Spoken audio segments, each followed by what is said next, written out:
social equity in the New Mexico cannabis industry. So we're going to try to keep the topic on New Mexico.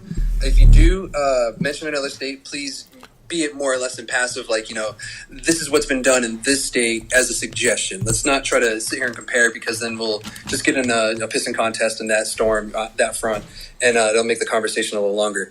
As I said before, no intros. If you like, can do a quick 10 seconds, 5 seconds. Please keep it very, very, very short, but I'm not going to go down the list. It just takes too long. Also, please be very respectful. Bring your big kid pants today. No insults, please. Just try to stay far away from that. I know conversations can get heated, but that's the only way that we can come up with solutions, is having these conversations. But we need to be very mature as people while we have these conversations. With that being said, that's all I have, unless LS and Nicholas has anything else to say. We can go ahead and start the conversation. So pending these two, go ahead, guys. Yeah, let's get things started. Okay, just once again, let's be respectful. Let's not jump in without flashing a mic and being called on when you want to comment or make a statement. So let her rip. All right, thanks for reiterating that, guys. All right, so let's start the conversation. What are some of the concerns that some people have in New Mexico about the equity part of this bill and the industry itself? I guess I'll start with that. Floor is open, by the way.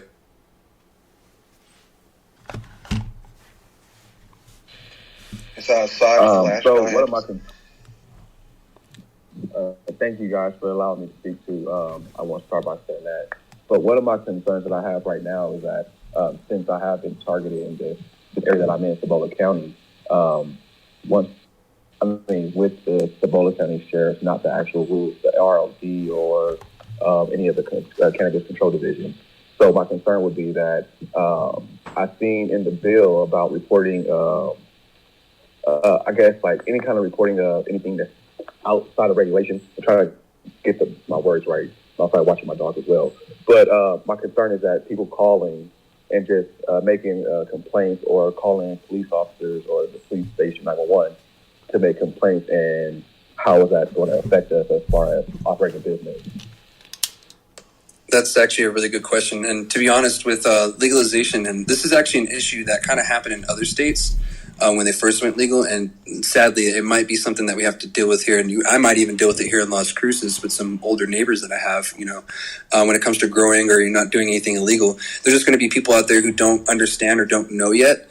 And it's going to be up to us and, many other people and, us contacting the legislator to educate people, pamphlets or, something in the mail to just let people know what's going on. Could be a way that would help. However, with the industry side, as you said, if you had a business, that's one reason why if you have a business, it's really important to have lawyers. If you have a business, a lot of people do recommend that you always keep a lawyer on hand for dumb stuff like that. I know every dispensary that I know always has, a lawyer or two or a few on hand for whatever situation. Yeah, I mean, okay, thank you for that.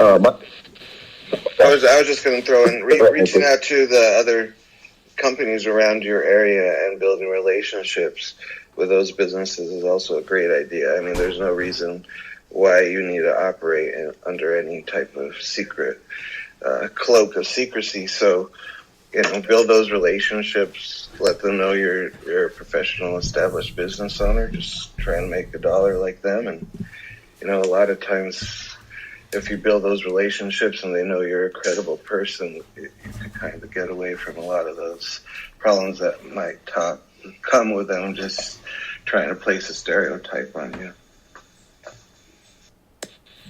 That's right. And I will say, we did try to do that at first. So when I moved to New Mexico from Colorado, I had a business that made herb remedies for pains and different, different ailments that you might have. And we were very lucrative, and we came out to New Mexico to actually buy land and actually build a factory to expand. We made connections with law enforcement in Catherine County, not Cibola County, just because we're a little bit closer in that area.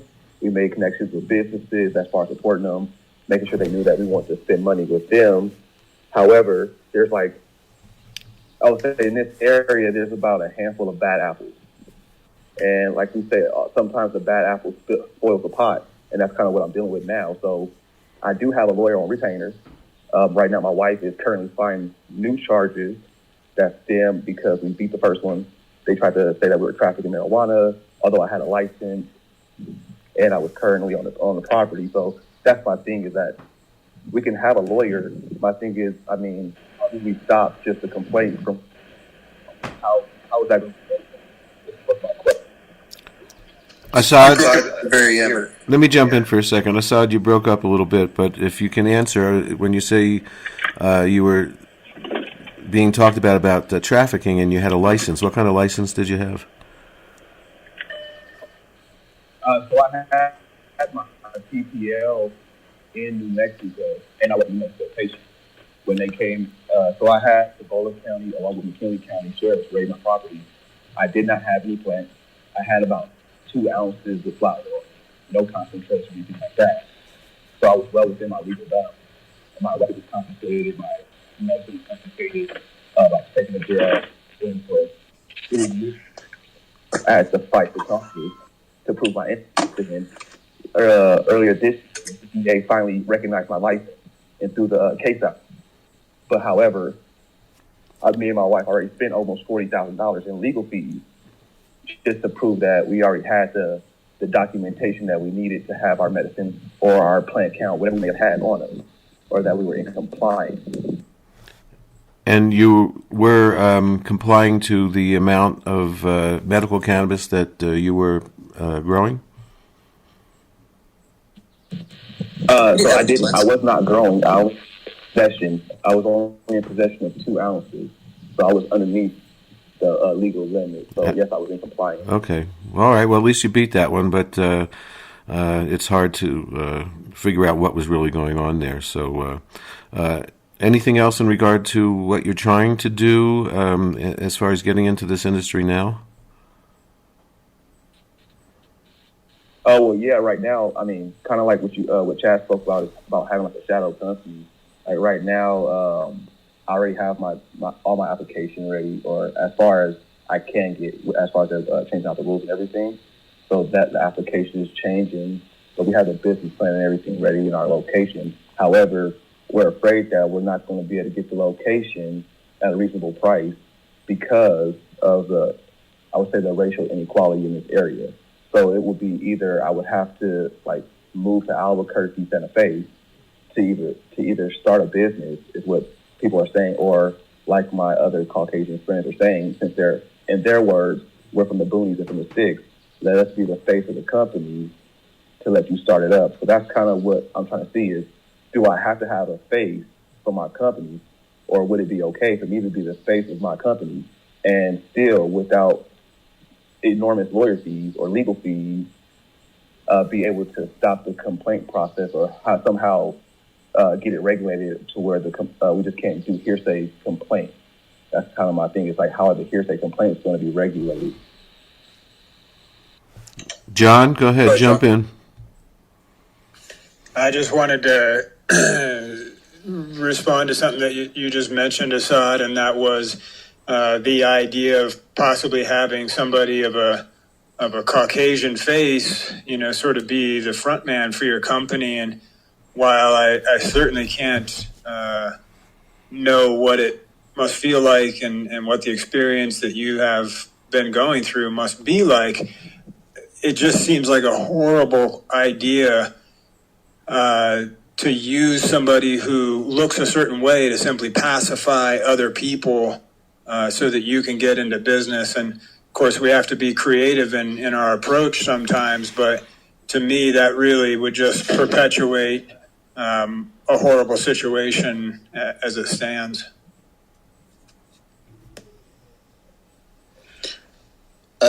This is Ethan. I just wanted to add, Assad, I live in Boston, but my whole side of my family comes from Raymond, New Mexico, which is not far from Fence Lake, which is where you are, I think. And my grandfather spent some time in Fence Lake, actually. So I don't know how I can help, but I'll probably be through that area in August, and I would love to connect with you and just see what I can do. I'm in the cannabis industry up here in Mass.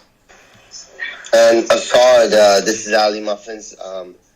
Thanks for letting me up, guys. I am at work, but this is such an important topic for all of us to discuss, Assad. And I'd like to just offer you, my friend, a short consultation with a legal advisor.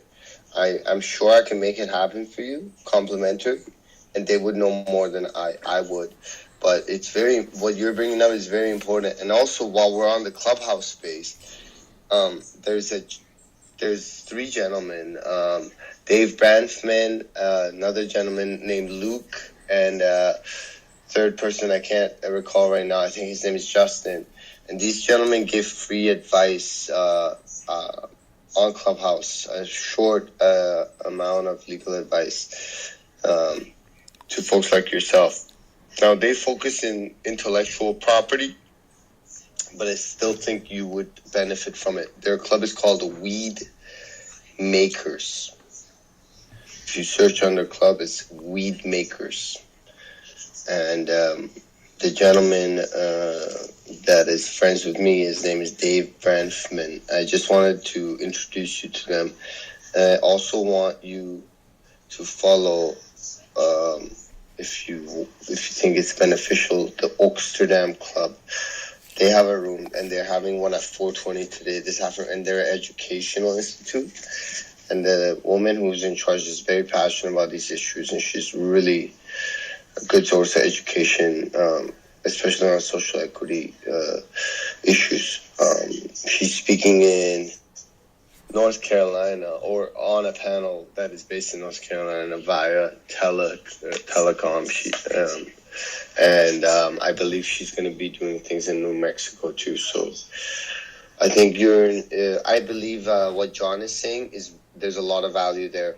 That would perpetuate a bad situation where you may put other people in a position, brother, to take advantage of you. And I would say not to do that.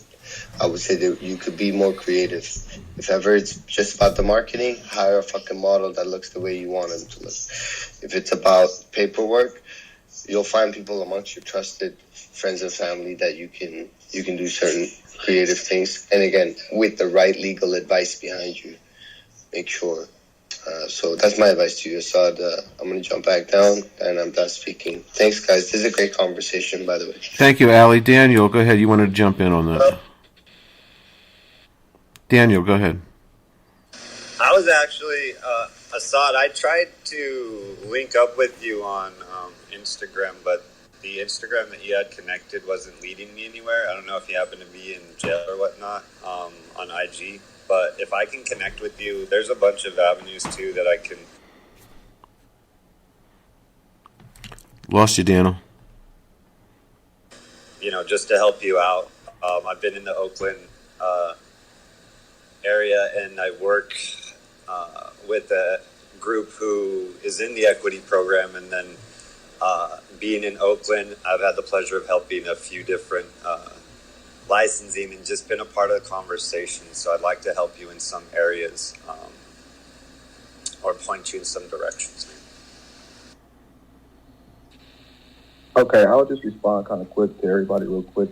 John, I think you're right. It does perpetuate a negative situation. However, I've already kind of looked at that and have documentation set up in place where I couldn't be taken advantage of and where the person wouldn't be an owner of the company. So, I mean, again, it's still a negative aspect or avenue that I feel like it would go through. Ethan, I would like to connect with you. Rayma is only about 30 minutes away from me. I mean, I do have a little bit of connections out that way. I'm more focused in Zuni and then the Acoma Prepo areas. But, I mean, I'm down for collaborating or talking anything. And I'll just touch about the legal subject. Originally, I'm from the California area. So I do have legal teams out that way. I was going to start a dispensary in California. However, the dispensary, once New Mexico went recreational, I decided to change my mind. So, I mean, I do have a legal team with me, and that's kind of why I'm like, well, they don't have certain answers because certain laws and certain regulations aren't written yet. I do have a couple of lawyers that I'm working with in New Mexico, that are trying to figure out some answers the same way. That's why I'm proposing here. I'm not opposed at all to speaking to anybody else. Chad and I have a room going on You guys may connect me with. Clubhouse right now talking about that social may equity. get in some other term. You're welcome to join. Let's not talk too much about connecting with the legal team, because I do have a legal team. I do have some kind of knowledge on that, because I have to educate myself. My thing is more on, if we're talking about social equity, my thing is there's going to be bad apples, and my situation is a specific or a unique situation. Not everybody of color, whether it's black, Hispanic, Native, or whatever, is going to be in this situation. So there's going to be other situations that arise where somebody might not like the individual, or for whatever reason they might not like the person. There's a complaint process outlined in this document that was just released. It doesn't outline anything really to stop a nuisance complaint without facts. That's more of what my question is. Uh-huh. Is there a way that we as a community might possibly be able to stop a nuisance complaint? Assad, I think Allie Muffins wants to jump back in response to what you're saying. Go, Allie. Oh, well, thank you, Ls. Yeah, I just want to say that's I was hoping you did, and I'm heartened to hear that you have good legal advice. I love where your head's at, by the way, about the community, and that's where my head's at too. The gentleman I was gonna introduce you to, hopefully, they're in Oklahoma, and they're out of LA too, but they're in Oklahoma right now. So those folks, because I know they do free rooms on Clubhouse, I know they would be inclined to have a discussion about what you could do. I personally don't know, and I'm not gonna, because I live in Canada, but I do know these guys will have some type of solution. Like if you show them this document, bro, and you say, look, this complaint process should not even be passed through legislation. I believe these are the type of people that could lead you in the right direction, whether it is pro bono lawyers that work for the community. I'm sure there are big companies that operate in New Mexico that also see a problem with this. So at times when these folks that are involved in the space, that are lawyers and active in the legal sense, they may inform their other partners and other friends, so they have their own little community, So I was just suggesting, I know you personally have your legal stuff covered, it sounds like, but I was talking about just for this community thing. I would love it if we take the time to bring it to a forum of more knowledgeable elders that we have on this space that I think could help us out more. So if you would like, that's why I would suggest Weed Makers and Oaksterdam Club, because they will allow better. The guys are doing a great job here, but those guys will also take your discussion to another level. Sorry to interrupt so much, guys. I'm kind of in the background working as well. Thank you, Allie. I think LeVar wanted to jump in with a comment for Assad. Yeah, I just wanted to kind of piggyback of what he was saying is, now, imagine if he didn't have that $40K for legal fees. That would set him back in a position for a complaint that had no bearings.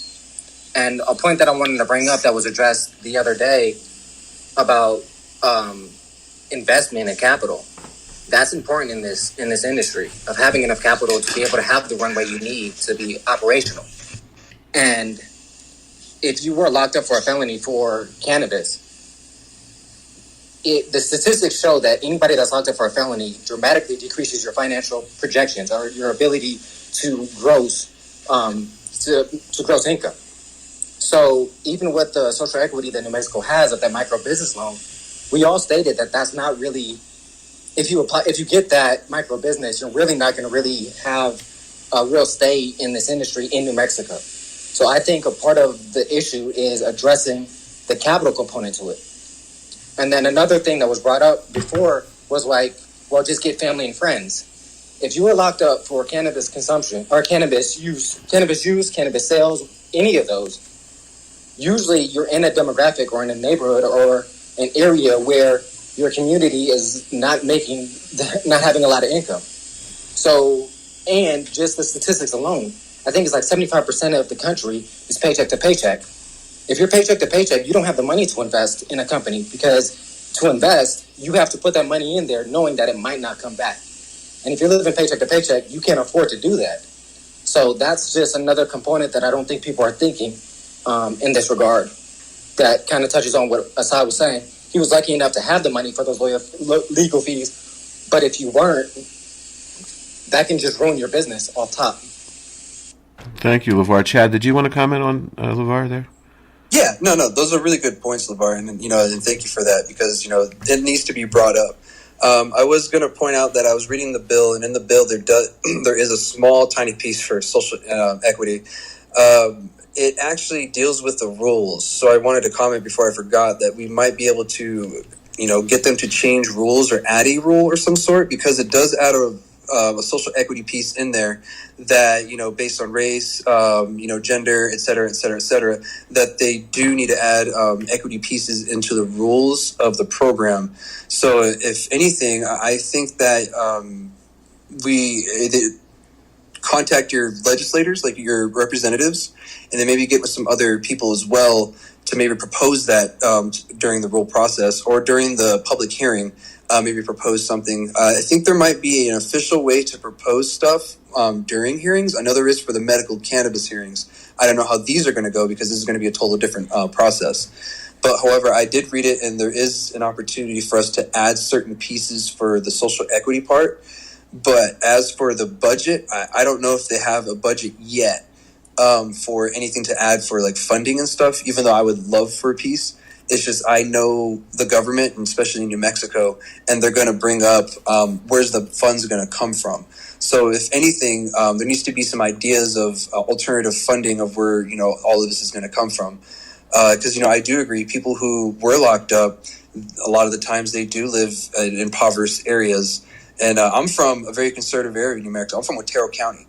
So I've dealt with racism my whole life. I've dealt with, the shitty cowboys who just, are just stupid racist. I've been followed around in Walmart all the time growing up. So I know how it is.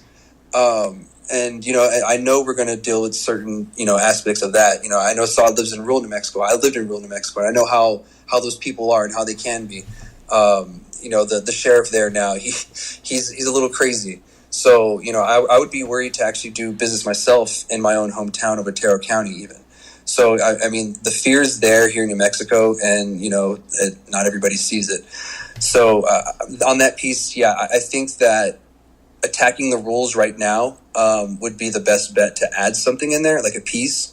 There could be something, the state's going to be making so much money, they don't have to give people money, they can give free licensing and then go from there, and also maybe help them find investors. That could probably be a piece that is cheap and easier for everybody, is help the individuals actually find investors, or maybe set them up with investors. So that way they get a head start, and no one has to really worry about income coming from the state, coming from the taxpayers. Where's this money coming from? If the state, and it's going to take a very small funding from the state for them to actually provide something like that. It could even be a web page where these people put their stuff. So, but anyway, I got to step off real quick, guys. The termite guy's talking. So I'll let you take over. And LeVar, I'm going to be listening, so I'm not like stepping off. No worries. Definitely appreciate your input. I did want to address a potential solution. And one of those solutions is similar to what they did in California. I know it's a different state, but it brings to the point of, you were talking about pairing investors with social equity clients. Well, a way they can do that is by saying, after New Mexico hits a certain number of just open market providers, that from that point on, they have to match with social equity applicants to get ahead of the line. What they did in California is basically pairing them with other investors so that they can get the capital to start their businesses. And then it gives the investor, the incentive for the investor is it gets them to skip the line, to be upfront, because if you pair with a social equity, you automatically get your license, versus if you're not paired up with a social equity applicant, then you have to wait in line. And that line can take forever or be really quick, depending on how many people are trying to enter the market. Well, yeah, in regards to that, and I'm going to call on Joanna next and then Daniel, but in regard to what you were just saying, I don't know that there is a line. I think there doesn't seem to be a knowable limit on how many licenses they're going to approve. So it should be interesting. It's almost like everybody, like Oprah, you get a license,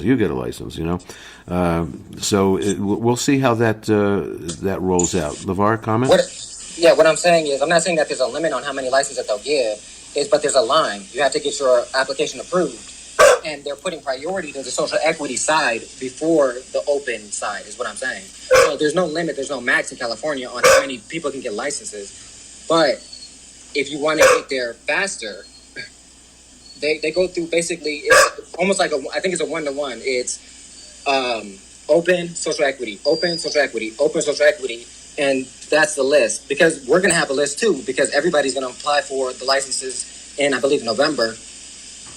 Well, here it's going to be September 1st, okay, which means all the rules and regulations will be in stone, and then applications obviously will have to be printed.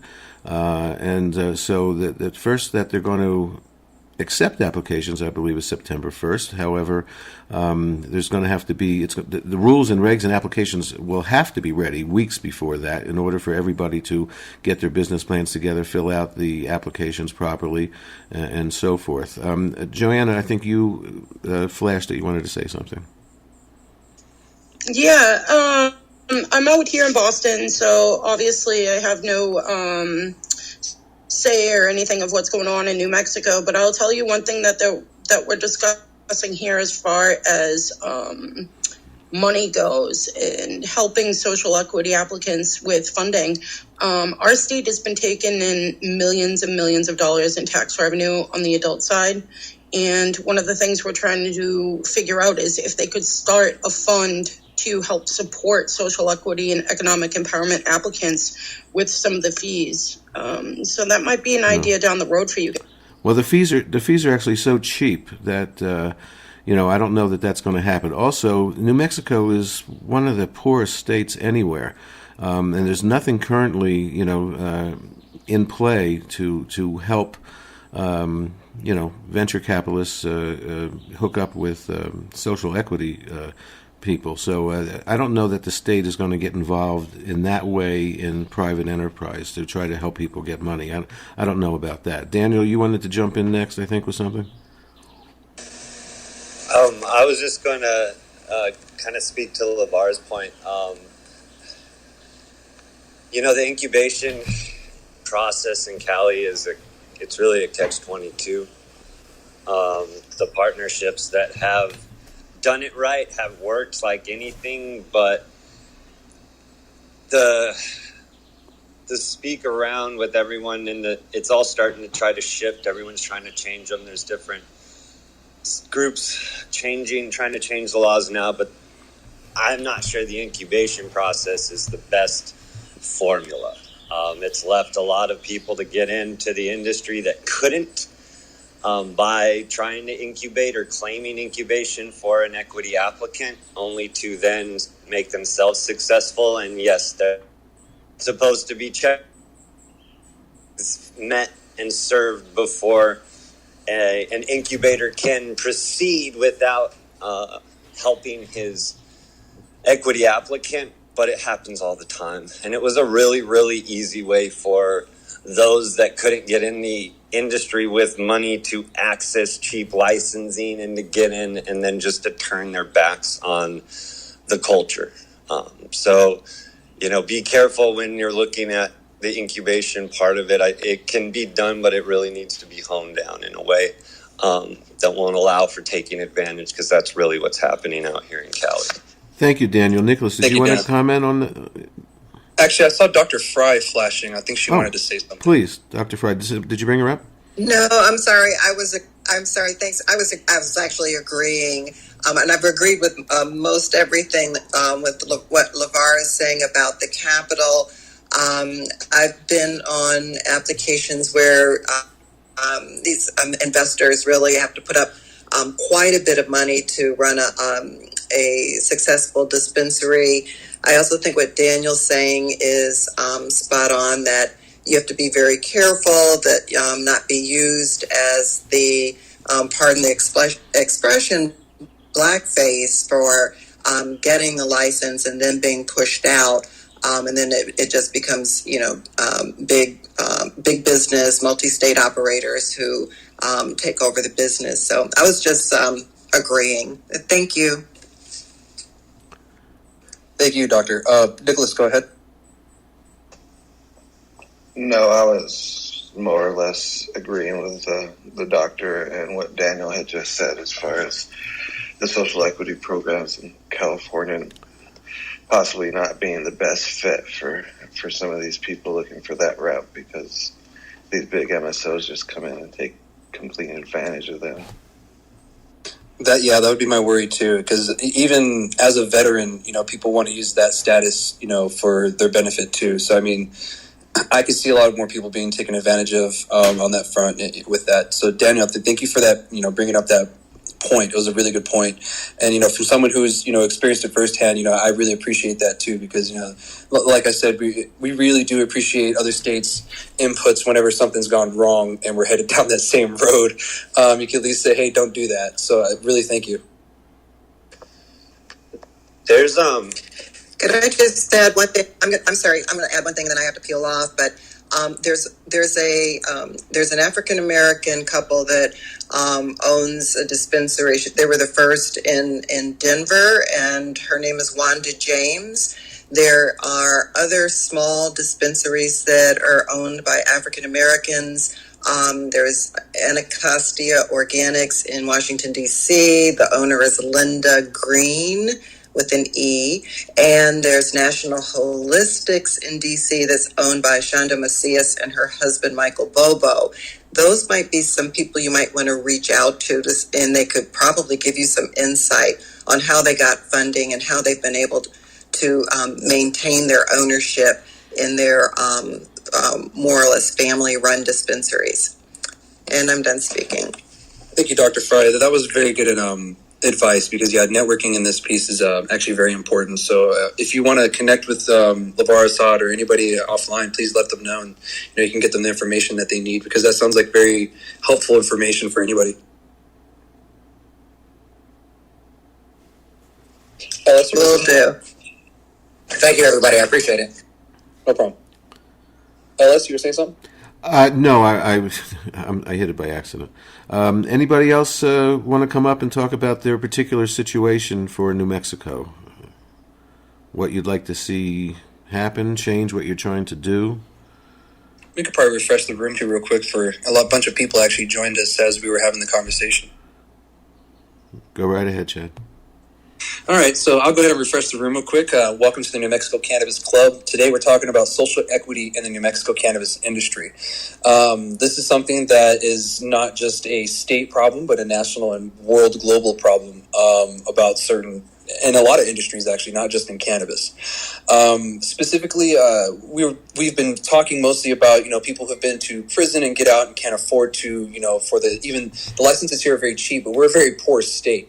And that's one thing that I told the lawmakers to keep in mind when they're actually writing the bill, was the fact that we are a poor state. So we won't be able to, not everybody will be able to get into the industry with the prices that they were thinking at first, which they brought the prices down. But even for, certain people, that's still something they can't afford, because you get the license, cool, you still have to get the property, you have to get the other stuff, the inspections.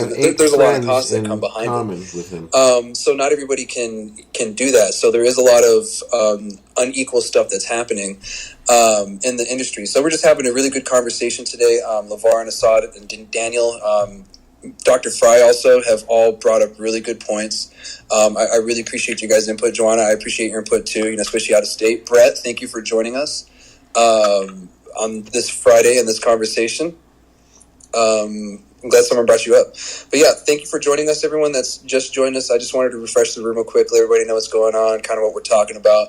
If any of you down in the audience, have something to say, a question, suggestion, or, want to speak your piece about, here in New Mexico, please, by all means, raise your hand. But yeah, we are trying to keep this conversation to New Mexico specifically. We're not trying to veer off to, a bunch of other states because it would just get a crazy conversation. So, yeah, with that being said, if anybody else has anything, go right on ahead and flash the mic or just go ahead and, bring your piece. And Cannabis, thank you for joining us. Hey, you're welcome. Thank you, everyone, for actually bringing this issue up. We're out here in California, and I'm in the heartland. We were just called the armpit by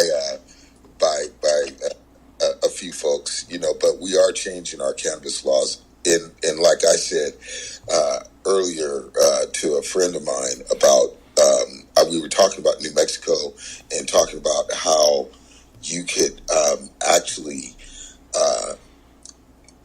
help out the communities that are disproportionately put at a disadvantage. And the biggest thing that I see as a activist, as someone that heads up media, and I'm talking to a lot of folks, is you really have to.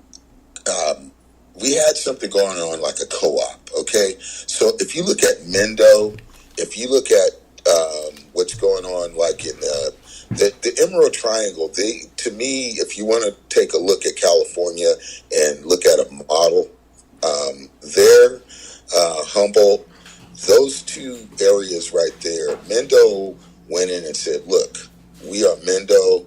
Our bud is the best. That we have a reputation for being the best, not the best in California, but it's at a high quality.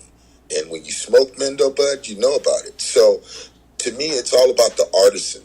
So if you could craft language to create like almost, I keep saying like a county fair. In other words, your bud that's good is good. So you have to start it out with small grows. Everybody wants to grow and get these giant grows and make this money. But folks have to learn about the plant first, and then they grow. So education, and then you have to educate your folks that are in the actual legislative process, and you have to put people that smoke cannabis patients into your mix with your governmental implementations. That's the only thing that I keep seeing. People that don't smoke are dictating to the folks that are patients, that are recreational users. Hey, you smoke 10 joints and that's way over the limit, buddy. There are people that can smoke that much. You know what I'm saying? We're in Cali. I smoke probably maybe an ounce a week, possibly. At least a half for sure. So I'm done speaking. No, thank you for that piece. I really appreciate it. Brett, thank you for joining us.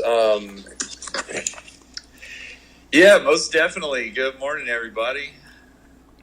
How's it going, buddy? Hey, I'm glad you joined. LeVar and Assad had some, questions earlier that are actually, really good questions. And I was like, man, I really wish Brett was here. He'd probably know more of an answer to that one than me. What were the questions? Go ahead, Assad LeVar. It was more like the legal stance, because and it's my worry too, because a lot of people are worried about how are you going to stop the unnecessary harassment complaints that aren't true or aren't real. Like, how do we really stop that from happening? Because it's a real issue. I mean, Assad's dealt with that for I guess a few years now. I guess LeVar or Assad, if y'all, because I'm not. I guess I didn't quite follow all that, but I'd be happy to take a stab at any questions y'all might have. I want to welcome Trevor Reed to the room. Trevor, there's a thing on the right hand side that's a mute button, and when you're speaking, you can unmute it, and you can raise your hand if you'd like to comment. Trevor, my man. Thank you so much, Larry. Good to see you. By the way, for the room, Brett is an attorney here in New Mexico that works in the cannabis industry, among other areas of law. And Trevor is one of the current licensed nonprofit producers for the last 10 or 12 years. So whoever would like to speak, if you'd like to just flash your mic, I'll be glad to call on you.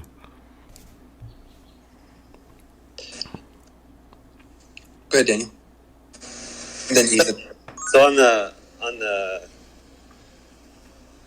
so I wanted to speak on two things, kind of to add to Assad. So here in Cali, unfortunately, we're even dealing with complaints from our own operators, right? And so I've been a part of several different BCC show-ups, nowhere to come and inspect due to complaints that they have received, whether it's from customers or it's been, and 9 times out of 10, it's been from other operators, jealous people. It's come from those that can't get in the game that want to. Definitely will be something that you'll see not only from the flip side, but you'll also see it from the industry side. However, I do think his idea of having some sort of laws to be able to set system some sort of complaint would be great, rather than just a blind call to the BCC. Weed maps was also a big complaint for a lot of your delivery drivers, your dispensaries. People will just pick random places to vet and then complain, and then the BCC shows up and does a round of inspection. So that's definitely there on both sides. When it comes to the equity for New Mexico, some of the things that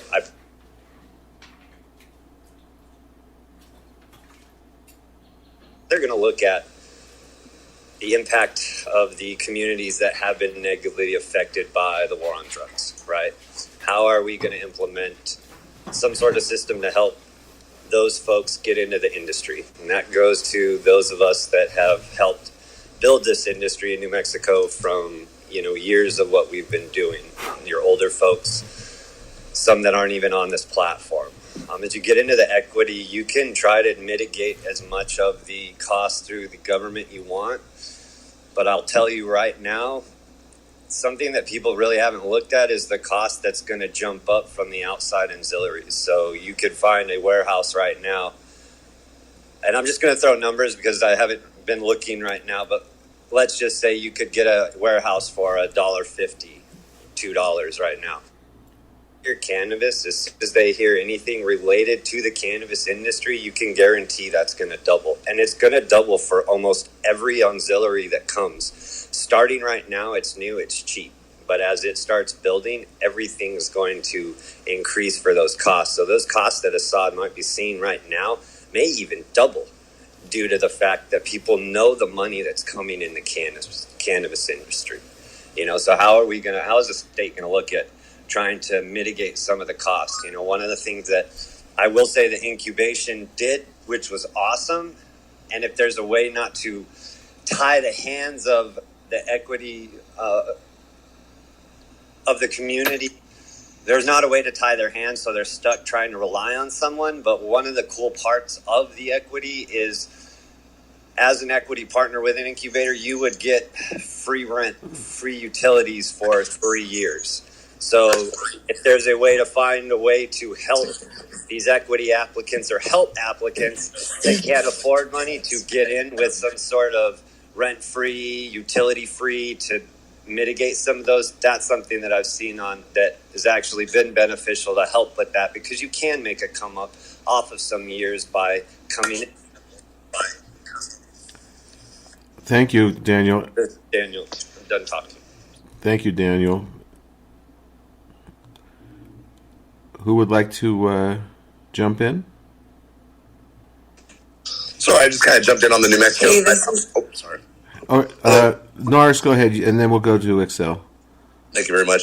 Sorry to catch you out there. My name is Norris. I'm out of San Diego. I actually recently have some friends not friends, but a business partner who lives in New Mexico, more on the Farmington side.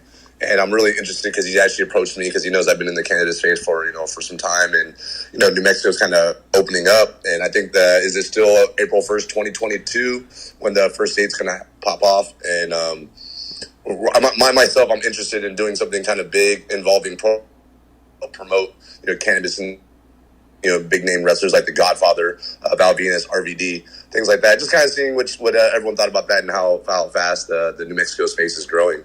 And if that date is still first. So sorry for coming in late, but thank you very much. And I'm happy to share any ideas and happy to kind of move anything along. Chad, why don't you go ahead and answer Norris's question? Yeah, true. True. Thanks. Yeah, so it looks like they're keeping that date as of now, but they've also been also voicing that we could start sooner if they can get the rules out. They did propose some rules the other day when it comes to producers. So then now they have to have, on June 29th, the day actually we legalized cannabis for adult use, for personal possession and, home grow, et cetera, et cetera. The day they do that, they're going to have the real hearing, and then they're going to have public comment. And then after that, they're going to take all the public comments. And if nothing really gets changed, they move on. They solidify the rules. But if they have to change stuff that's like really major, then they have to do another hearing again 30 days after that. But what they're doing is they're doing rules almost in bunches. Like, that they're doing a little bit here, then they're sending it to us to let us look at it, doing some more here. So we're going to have more rules coming out every couple of weeks. And Brett, if you want, go ahead and back me up on that if I've missed anything. Yeah, that's the way it seems to be going. So the dates that they put out are no later than dates is kind of the language that they use. So the hope is that it might be happening earlier. They are kind of doing it in a state, kind of phasing the licenses in so that they can get producers into the market first, and then hopefully, have plenty of supply when it comes time to open the retail. So they have put out their first draft rules for production and for production licenses. Talked about that quite a bit last week. And then, I think they're trying to move things pretty quick. So I think the no later than is something that, they're going to try to beat those dates. But that's pretty much sums up where things are at right now. I think, here in the next couple months, we'll see probably the retail rules come out and those type of things as well.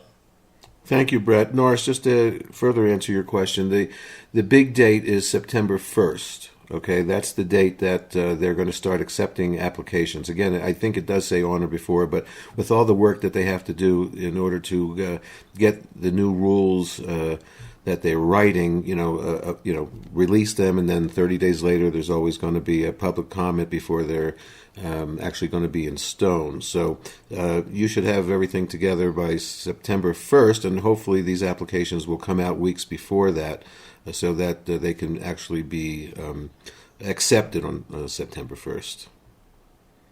Awesome. Thank you very much. And just the last thing, the Farmington area, I imagine Albuquerque, some of the other places might be a little more busier. If I thought about going Farmington first, I hear it's like kind of a hippie, kind of a mountainous, kind of goes to this $1 million highway spot. I kind of want to do something kind of like almost like the alien beef jerky on the way to Vegas, kind of like a big rest stop type of thing. Just kind of in general, also kind of sharing the ideas with others as well too, kind of just seeing what everyone has in mind for New Mexico, because I don't want to come in with a California mindset. I feel like that would rub people the wrong way. I definitely want to work with the locals and producing it, and that way the locals kind of buy into it as well too. Sure. Thank you, Norris. Just so you know, I'm sure you do know because you have connections here. There's only like 2 million people in the state, so everybody has to be careful and know what the who the customers are going to be and how many there are to share between all these licenses. So I actually grew up in Farmington. It's a pretty conservative area. They've been trying to rebrand themselves as a recreational outdoor activities kind of place kind of recently. But that's oil and gas country. They're pretty conservative. I don't know how the city council and the San Juan County Commission are going to be regulating storefronts and limiting those kind of opportunities. But, there's some interesting opportunities there right now. Everyone there drives to Durango, Colorado, across the border. It's about 45 minutes away. So there's opportunities there, but it's, this is kind of what I've been telling everyone is it's going to depend a lot on the locality and what the city councils and county commissions are going to do for their regulations. So I don't know. I would love to see a robust cannabis market in Farmington, but I don't know. I don't know. Yeah, but that's kind of my take on on that angle. I would love to see people trying to get in up there. I just don't know how difficult they're going to make it for the industry. You know, Farmington actually had one of the first dispensaries licensed 12 years ago, and there was a young couple that was there, and it was called Giving Tree. I believe that Heather Manis, Nurse Heather Sobel, was with them at that time. I actually bought medicine from them. At that time, there were no dispensaries; it was all delivery by the licensed producers. But yeah, there was a dispensary there. I'm not sure if there's one there now. Does anybody know if there's? Because I know the license that was given up to the DOH ended up in Best Days, DAZE's hands, and they're now operating that particular license. I'm surprised Duke ain't over there. Maybe he is. Hey, I like the information you guys. Kind of get back on subject. Go ahead, Assad. I've just been waiting to talk for a while. I was supposed to go after Norris, and okay, kind of just jump. Go ahead, took a Excel. turn. Thank you. Well, we're trying to keep the flow, so go Okay. ahead. I'll be glad to go ahead. Speak. So, hi everyone. My name is East Shell. I'm located in Fence Lake, New Mexico. The reason why I wanted to follow up Norris is because although I'm in Fence Lake and it's a little bit south of Farmington, me and my husband are from California. We have been living and homesteading in Fence Lake for the last 4 years. And we are looking for people to collaborate with on that exact same idea set that you are already going on. So I did send you a connection. I'd love to talk to you about that. However, going a little bit further back on Daniel's comment, as far as like the cost of rents and stuff going up, that's part of the reason why I was a little bit disappointed in the cannabis community in New Mexico when everything happened to me and my husband out here, is because we were not only fighting discrimination based off of us being cannabis users and Rastas, we were also facing real estate discrimination. So that ties into that because, we have unrestricted land and we can build either residential or commercial. And I think that this all turns into us collaborating and pooling our money with people who have the space to build new spaces. You know what I mean? Like, we have 63 acres of untouched land. There's so much opportunity here to be had. However, if real estate discrimination happens and no one blinks an eye, or people get put in jail unjustly and no one blinks an eye, and the county, we even have people from the county coming after us now who are taking out personal fake criminal complaints against me to try and put me in jail. So if we're allowing all of these discriminations to happen to this one family, we're not the first. We know we're not the first and only ones that it's happening to, but it's part of the problem in the cannabis industry. They're stopping us from purchasing land. They're trying to stop us from purchasing land. They're trying to stop us from creating opportunities, not only for ourselves, but for other people who live in these rural areas that do not have jobs and opportunities. So I think that's one thing in the equity part of this that I think we need to be a little bit more supportive in the cannabis industry for families like me and my husband who are actually out here living, grinding, bleeding, and dying damn near. Like I've lost almost 200 pounds in the last year because of the stress and PTSD that this county, the sheriff, the Confederate militia that's out here that are all coming after us just so that we cannot bring opportunity to this area, because we were very vocal about bringing just other non-cannabis related opportunities to this area, and this was the reaction that we got. So I am Michelle. I am complete. Be careful when you get your land that the water rights are in the right place. That's one of the most important things about getting a license is the water rights. We did. Excellent. Well done. We're good. Awesome. I'm glad you guys were able to make some connections as well, especially in the area that you're at. That's an important. She brought up a great point, and I think that's one thing that's overlooked is that the culture that built this industry. That's what we're speaking on. We're speaking those that have dealt with all of that, right? And so when we're looking at the program, looking at each state starting to bridge that adult use.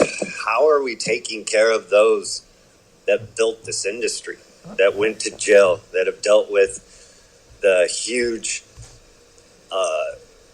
degradation that has come on their lives by having to deal with, the hypocrisy that's come through this? How are we handling that?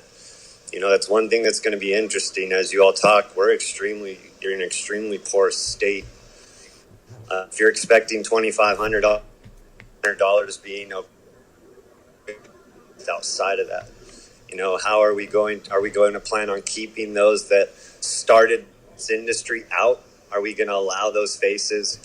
So the conversation is really, how do we keep those that started this, those that dealt with that oppression, those that have built the culture in, and make it so that they have that freedom that the rest of us do?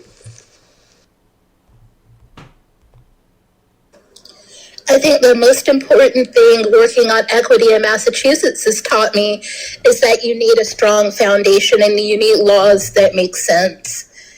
One of the big things that anyone who the way our equity played out is that it's codified by the state law. The CCC has to honor equity businesses as being the first businesses into any new market. You get a 3-year grace period. You also, even though we weren't able to get the money part settled, you get access to resources from the state as well as business resources. So whatever you choose, equity has to mean something, and it has to include resources, and it has to include, and hopefully you guys will not do what we did and actually have an incubator system or have some money already from the larger players in the system. You guys have medical dispensaries and MSOs. So hopefully there's some kind of money that can be allotted to equity clients. It's the one thing that we got wrong, and it's the one thing I hope you guys actually get access to. Well, thank you, Chandra. Thank you, and I'm complete. Thank you, Chandra. I appreciate you piping in. Now, unfortunately, we don't really have a social equity program. They just designed the whole program so that these micro licenses are going to be the thing that allows people without a lot of funds to come into the industry a little bit easier. And of course, there's nothing in place, as we spoke to earlier before you arrived, that is going to allow the state to help social equity people to get funding. So, that's something that I guess you have to do on your own. Josh, welcome. Josh is one of our moderators here. And, you have a comment on the social equity part, Josh? Oh, no, I just jumped in. I'm off today, so I figured I would jump in and just listen. And I'm with you. They kind of messed it up, and they believe the micro licenses. But the micro licenses are, cheaper to get into and everything. But realistically, they didn't set no money aside for any kind of loans or, development, I don't think. Hi, Oriana. Welcome. And there's a mute button there for when you're not speaking. And if you'd like to speak, say hello and what you're trying to do with the social equity in your life. Yeah, hey, y'all. I'm happy to jump in. I kind of touched on a little bit of what I'm trying to do yesterday, but I'll speak a little bit more. I think I'm challenged about getting these micro licenses. I've been speaking with someone at the DOH back and forth for the last, 4 or 5 months, and they keep telling me that there's no way to get it without a production license. And so I keep hearing otherwise. All right, let me just interrupt, Oriana. Okay, all right. Don't listen to anything that the Department of Health tells you, okay? They did not run a great medical program because they didn't want to. And right now, everything is totally out of their hands, and especially on June 29th, it's going to be. And all the responsibility at the Department of Health is going to be registering patients and issuing cards. They have nothing to do with anything over that.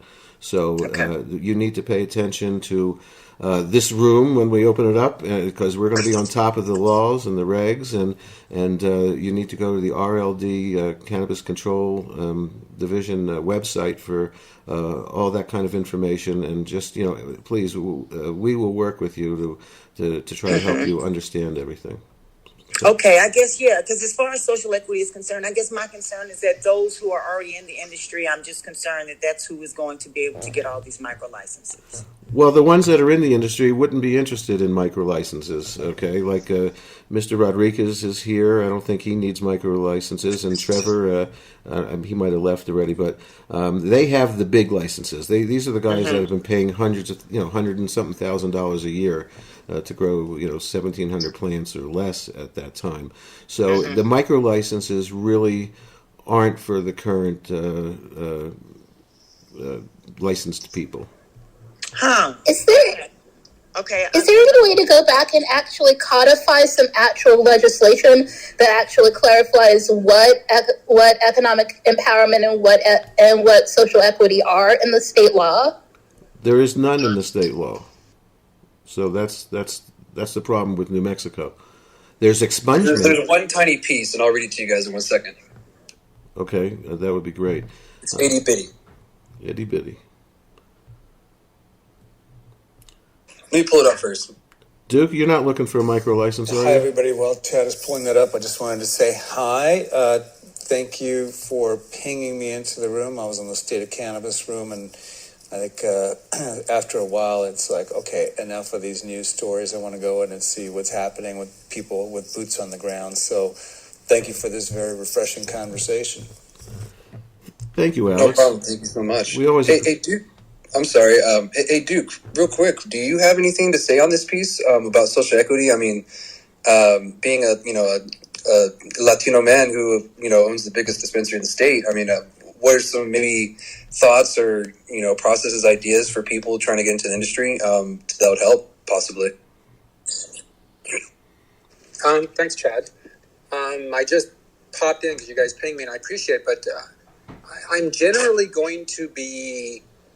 This is unusual, I'm sure, for some to believe, but I'm generally going to be silent about social equity because I think it's used in so many different forms that are inappropriate and not right.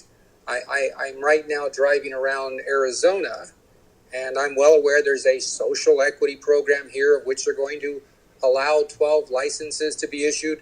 But I know the basis behind it, who's going to get it and how they're going to get it. And it really is a facade. And so I'm generally disappointed in social equity programs because be it Illinois or... I think Duke got a call. Possibly. I mean, he's also driving. Yeah, well, I saw the red phone. No red phone. Red phone. Oh, okay. I didn't get it. Okay. He'll come back. Yeah. So that's the problem. But I just suggest for everyone that's interested in micro licenses, to look at the different tiers and figure it out. I mean, you can get 100 plants for $500. You can grow. Go ahead, Duke. But I will tell you that the only social equity we have in New Mexico outside a statement that says they'll make their best efforts in encouraging blah, blah, blah. But it takes capital. And unless you give folks capital, you're not going to get far. I heard Josh mention about, and he's right, about the issue of micros. I think micros are a good way to have a low barrier to entry on that $1,000 fee. But Josh can tell you as much as anyone, to get those 200 plants into production, it's not $1,000. I saw an article by Andy Lyman this morning where a group that didn't sound so social equity in my mind, they were just a group of, one of the principals is a current UNM lobbyist and touted that they've had long relationships with the state, so I have an advantage. But what he did say is, to get my 200 plants in place, I'm going to spend, quote, several $100,000, and he's probably right. So, I'm very thankful for my role.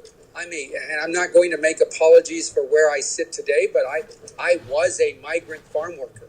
I lived my house was a storage unit. So I'm very familiar with the struggle, but I'm not the example of the majority. I'm an example of minority. The odds are against us hugely. So unless we give real financial incentives and not just low barriers to entry, which is a great one, but not in itself enough, then it's a lot of words. And that's all I'm going to say. It's just a lot of words and a lot of promises. And I really wonder if the goal is to really help people or not. Thank you, Duke. I really appreciate that. I appreciate that input too. It's important to hear from people that have been in the industry for a while. Especially other people who are of minorities. So I really appreciate that. I really wanted to touch up and what Duke said about the equity part that's in the bill. It's a little brief thing, like a little, hey, can you do this? Because it's a rule thing, and it says procedures that promote and encourage racial, ethnic, gender, and geographic diversity and New Mexico residency among licensed applicants, licensees, and cannabis industry employees. That's all it says in the bill for social equity when it comes to that part. And you know what? Hopefully next year, maybe we can get something added, or maybe something in rules. Because if you can get something like that pushed, I don't know. What do you guys think? Chad, if I can interject real quick, but go ahead. Thanks, guys. This is Albert. I've been listening for a while, so doing other things and whatnot. But I'm glad that you guys are starting to have this conversation right now in the state there, and in the population there. I'm not sure if social equity is going to impact a ton of people like it did say here in California. I know that for me, I was operating medical under Prop 215. I had a delivery service that I funded with my own money, took my 401k. I worked a corporate job for years at the same place, and took my 401k, opened the delivery service, was great for about 2 years, and I got stopped in Humboldt servicing, sourcing flour, and in December 2017, and they confiscated my load. It was a lot, and you live and you learn. I took a gamble on that last run. It was right before Prop 64 came in. Anyhow, I fell short of the social equity. I got cannabis conviction. It's a misdemeanor, but it still prevented me from going back to where I made all my money. Right, I made 6 figures consistently at that company I was working for a long time, and I couldn't even go back there because my record is tarnished with the it's a misdemeanor, but it's a federal cannabis conviction. So I think that at the end of the day, if social equity is going to be there, it definitely should be, or I shouldn't say should, but the idea I think should be to help get them going, because since then. I've been just doing my own thing, and I see a lot of things that could use improvement in dispensaries, how to streamline things, and take my own ideas to do it. But especially in California, it takes an exorbitant amount of money to get started here. And when you, unfortunately, I took a big loss on that load in Humboldt County. It was close to 1,000 pounds. It was everything I had worked for, right? I wanted one last big run before Prop 64 came in, and wouldn't you know, I got burned. And it's been a struggle to get back to where it is, but that's part of what builds the character, right? Is to push forward. And I think that the social equity portion, I don't like the way it's used freely in other places as well. I know personally people who were affected by it here, and the laws were pretty clear. You had to have a business license. You had to have paperwork in place. You couldn't just, selling drugs and then get busted by the cops, right? You had. Oriana, sister, mute yourself, Oriana. Oriana? Mute yourself, Oriana. Yeah, Oriana, try to hit mute. And Allie, did you want to come up? Well, moderators, if you could mute her, thank you. All right, Oriana, thank you for keeping it muted. And if you want to speak, I'm just going to call on Allie right now because he's all about social equity, and then we'll go right to you after that. And thank. Well, no, I wanted Albert to please finish his thought. I just wanted Oriana to allow Albert to finish his thought. Please go ahead, Albert. Thank you, Allie. Go ahead, Albert. So anyhow, I think that the conversation for social equity is definitely needed, because there are areas and people that were operating that are still being affected by the drug war, and at the same time it's very predatory as well. So we all have to be mindful of who we're getting involved with. I choose to work by myself on my own because I've just had negative experiences working with working for other companies and whatnot. Hence, I formed my own. And but social equity is definitely a big portion of it. It just needs to be navigated correctly to make sure there's not just everybody jumping in on it who shouldn't even be there. But as far as the portion where it's financial, I think that that's a big key that would really help more than anything else.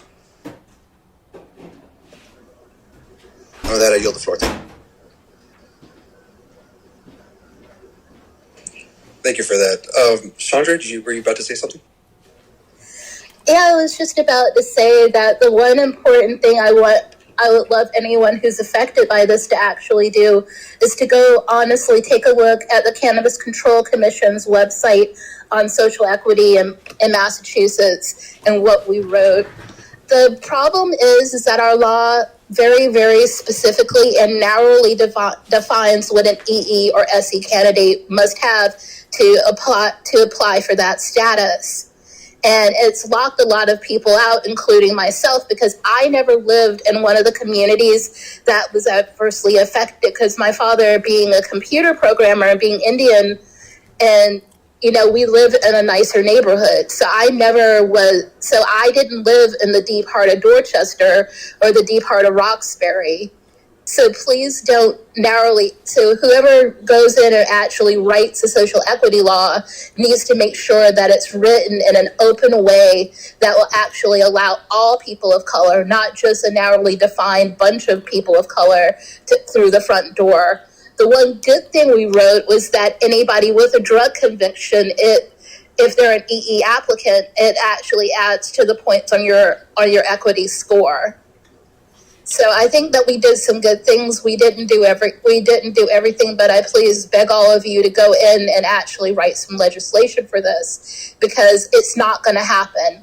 And micro licensing being open to everyone means that it actually is open to everyone. It's open, and white people have money. They're going to be able to take easier advantage than someone living in a trailer like you guys have in New Mexico. You guys have a lot of trailers, goddess.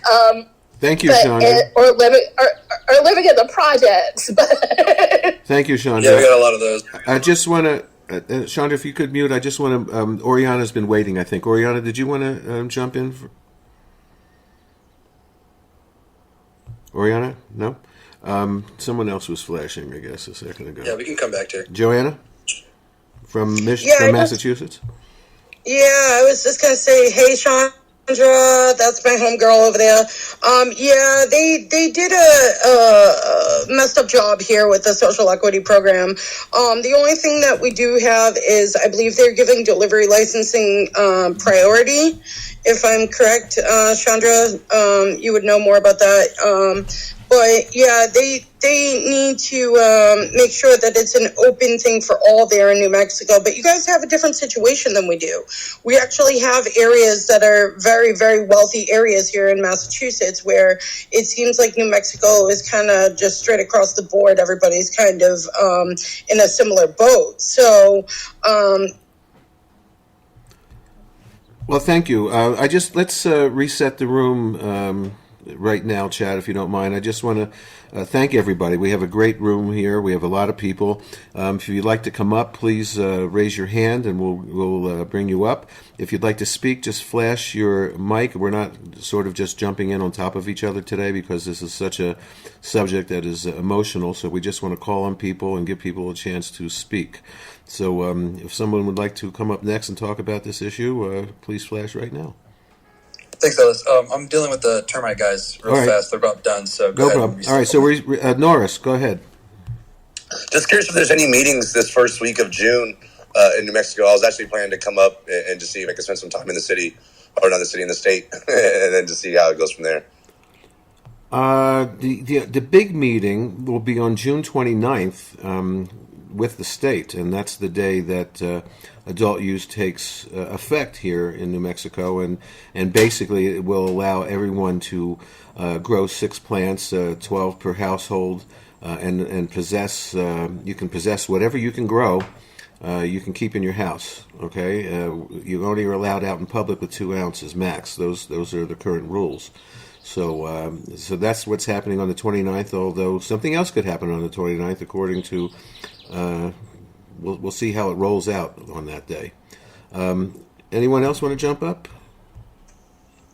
Alan? I want to make an observation, if I may, and kind of ask Duke a question following up on his statements, and maybe all of you a question, I think. as an observer, it seems to me when we speak of the different programs as I see in different states, and I'm looking from Canada, so pardon my ignorance on a lot of these matters, but it seems like when in any situation, whether it's to do with the water rights or the land and the real estate location or the individual that is designated, let's say, that qualifies for such and such a license, it seems like it creates a predatory situation unless two things are given, like Duke was referring to. Unless you provide also a loan along with the license, it would put every license holder in a position that they would be preyed upon by those who do have money. So if you obtain a license and you don't have capital, others who have capital will inevitably offer that capital to you. And you inevitably would need their capital to succeed and would cause loss of ownership, which would negate the purpose of such a program. So that's the one observation. And I'd like to see if that is correct.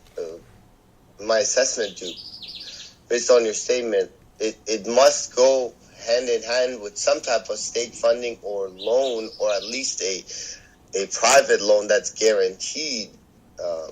And one shouldn't obtain a license until the business plan is kind of assessed so that the loan can be approved. Am I making a circular argument, or does this make sense?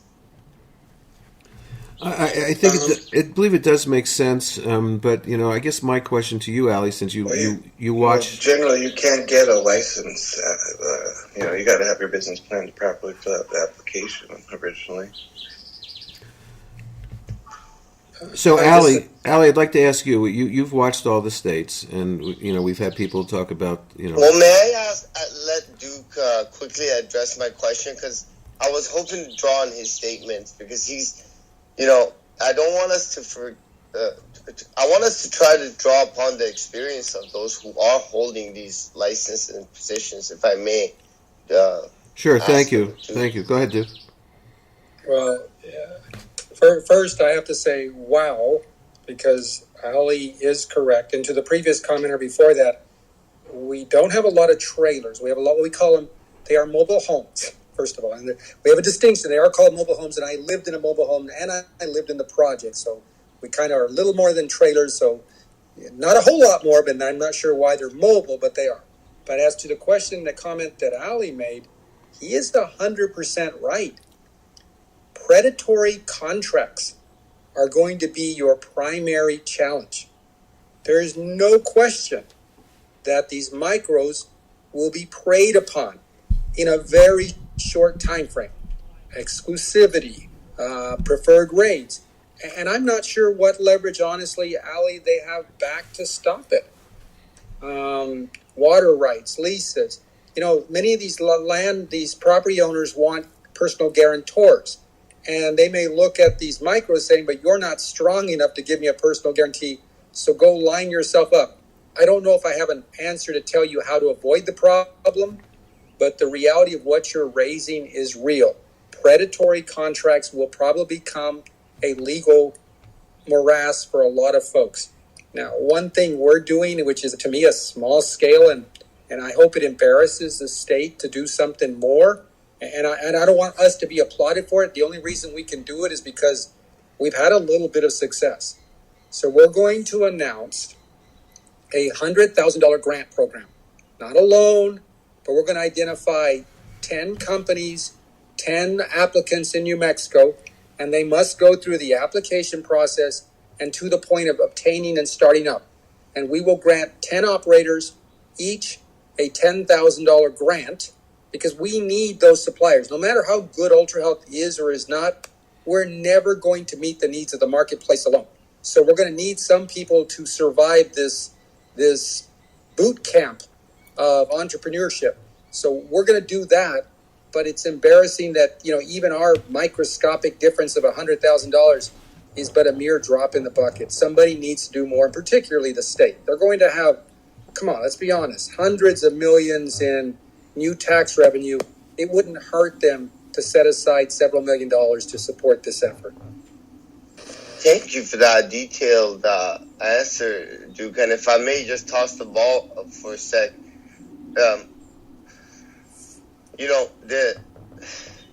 it seems to me cannabis is a really safe investment as a cash crop. If the insurance is there and the financial instruments are there, the market itself is a pretty darn good bet. And it seems like a safe bet to even make loans available to these folks. I just don't see the moral argument for allowing the licenses to go through without enabling them to succeed.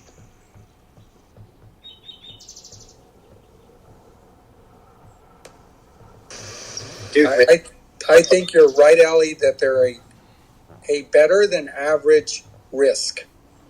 But remember, traditional lenders view them as criminals. So that's a stigma that to itself is hard to overcome. And that's why it has to be led by a governmental agency to at least put the money up, because they're getting the revenues. And even with your argument that it is a good risk, I agree. It is better than an average, but we got to be honest with people that, the $10 a gram price in New Mexico today is a joke. It's way too high. Trevor will probably get mad at me for saying this because, we have our differences, but most often we agree, but prices are going to fall and owners may not like it, including myself. But we built our model knowing that $10 is a joke. And my colleagues in the industry hate it when I say the new market has to be something less than $5 a gram. And we're preparing ourselves for that inevitable situation so that value, that what you said, they're a good risk today. Yes, it's a great risk at $10. It's a little more risk at $5 a gram, but I still think it's a worthy investment. Thank you, Duke. Daniel, were you blinking before? Yeah, I wanted to ask a question based on Ollie and Duke. How much do you think that the predatory contracts come into the industry not knowing how to build contracts? I do agree what you said, that we are looked at criminals, so they take advantage of criminals. No one thinks twice about the industry. Tell someone you're in cannabis, they automatically think you're a lazy pothead criminal who, has millions of dollars. How we attained millions of dollars being lazy, I have no idea. But how much do you think that this plays into a lack of education into how to build a contract? I will respond by saying that I believe we can train, educate, share experiences like we're doing on this call and telling you straight up what to expect and not expect. And you can take it with a grain of salt. But I'm going to let you look behind the curtain for those of you who've never looked behind the curtain.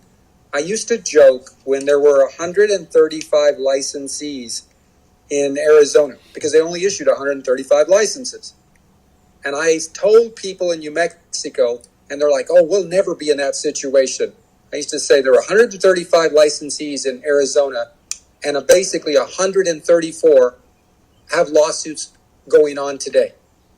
Partnership interests, ownership interests, each other within their group, outside their group, period. And they said, oh, no, in New Mexico, we're just real collegial. We all know each other. Well, there's 33 licensees today in New Mexico, and I can tell you of the 33, outside of Ultra Health, because they only have one owner, outside the 33, the other 32 have all been in litigation. So part of it is not just understanding laws. Sure, there's laws, but we're making laws up every day as we go. It's more than laws, and here's what it is. You're not going to like it. It's greed. People come into this business with good and honest intentions, but those intentions are easily diverted when all of a sudden someone thinks that someone else is getting a bigger piece of the pie or moving ahead of them. It's like that syndrome of the crabs who they see one crawl out of that barrel, the next one below it will reach up and pull it right back down. Greed, jealousy, sometimes will overcome logic and reason. Thank you, Duke. It's very easy to see that, by the way, who's greedy and who's not. Daniel, go ahead. No, I was interested. I don't know if you feel comfortable answering this, but how much of your hardship in the industry has come from your, by the others in the industry that have been jealous of your success? It's something that we were talking about, not only having to deal with the locals, the police and all that, but literally having to deal with the jealousy from within the industry. I would say the lion's share, and I'd put it at the high 90% of it, has been greed, jealousy, racism. I'm going to say it straight up, and people don't like saying, oh, he's playing the race card. I have heard people tell me to my face, I want you to picture this. You know, you've really done well for a Latino, as though, well, first of all, you're not supposed to do well. So you've done well for a Latino. You wouldn't walk up to a white Caucasian and say, you know what, I tell you what, Larry, you've done pretty good for a white guy. So, you know, I think there's inherent racism. I don't think that people are always just bitter racist, but I think it's there. I think there's racism within our regulators, you know. I think there's favoritism, and I think there's just outright jealousy. If you're kind of moving outside the norm that they perceive, then you must be acting like you're too good for the crowd. So we're going to bring them back and put them back in line. It's a New Mexico thing. It's been like that. You can't tell me I don't know. I've lived in New Mexico. I lived in Alamogordo. I lived in Silver City. I went to high school. I went to college here. I'm proud of what we are, but I also know we have a lot of flaws. Thank you. 100%. Touching on the racism piece, I get it constantly. You know, I've been a member. I was one of the founding members of MassCan as well as Mass Patients. I had to see the patient organization that I helped found turn into a tool and an arm for the CDA, which are nothing but a bunch of money grubbing MSOs. And they got rid of me as a spokesperson, thinking that I was going to shut up. But it's like every time someone calls me, says any stupid thing like, oh, that stupid nigger girl, it's like I have to correct them and say, listen, I'm also autistic. The fact that I can speak at all is a miracle of weed, and people can get over themselves. So yeah, I faced a lot of that myself, and it's not good, and it's bullshit, and people need to really watch what they say, because if you say something stupid and racist, even if it's amongst your friends, it goes back to the people that you said it about. Good morning, room. It's an interesting. Sorry, how's it going? Go ahead. Hey, good morning, room. My name is Adolph. I'm a social equity license holder in Oakland and a social equity advocate who helped write the first program here in the city of Oakland. I want to touch on some of the points that were made. I think you guys are 100% right that in many instances, these agreements that are being made between social equity applicants and generals are predatory. But I think that we have to be very, very careful of defining the word predatory. These programs, to some extent, while they are a great starting stone or stepping stone, they also give real false hope to a whole demographic of people, right? And what they're saying is these programs are telling people that they can come from, impoverished communities. They can be undereducated. They could have a lack or a shortage of resources, but they could overnight enter a very complex and expensive industry, and that's just not genuine. And so I think that we have to be very careful. We've had these conversations at Oakland quite a lot, where from the outside looking in, yes, often these things look predatory, and many of us do not like the way that they're structured. But if you're talking about someone on a, really, really limited income, they have no skill set, no access to resources, $5,000 or $10,000 a month is game changing for them. And so I think that we have to really, really, keep a keen eye on what is predatory to one group is life changing to another. And then we also have to realize that, in many cases, one of the topics that I think does not come up enough in regards to social equity is workforce development.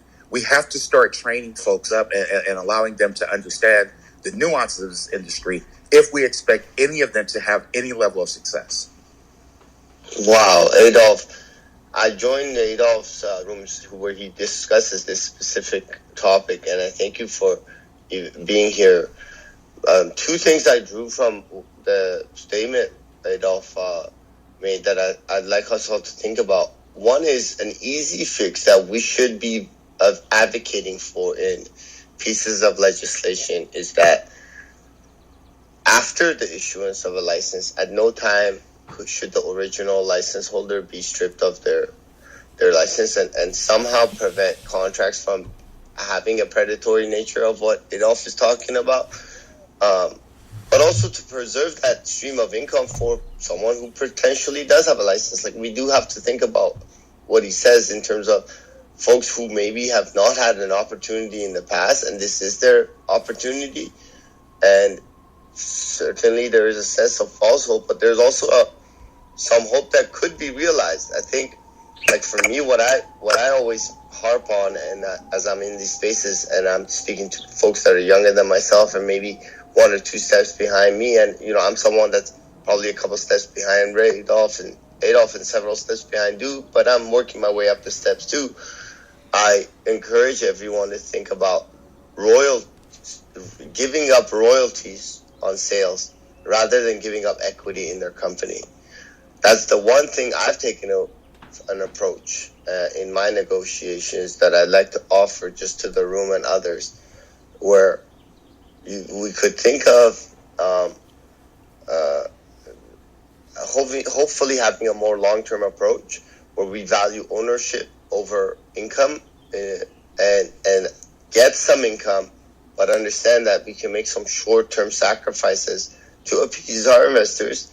They're investing in us. They deserve to get return on their investments. There is a reality there that it needs to be met head on, as any business woman or man would tell you. And so, in the interest of the investor, but also the interest of the original creator of any product or business, we got to find that balance. And then lastly, I think what Adolph has brought to my attention, that's another important point, is normalizing working your way up the ladder, man.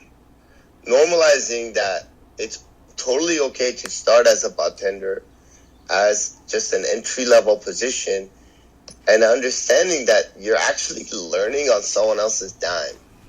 Like, you're being paid to do something and learn something which you may otherwise have to pay to learn.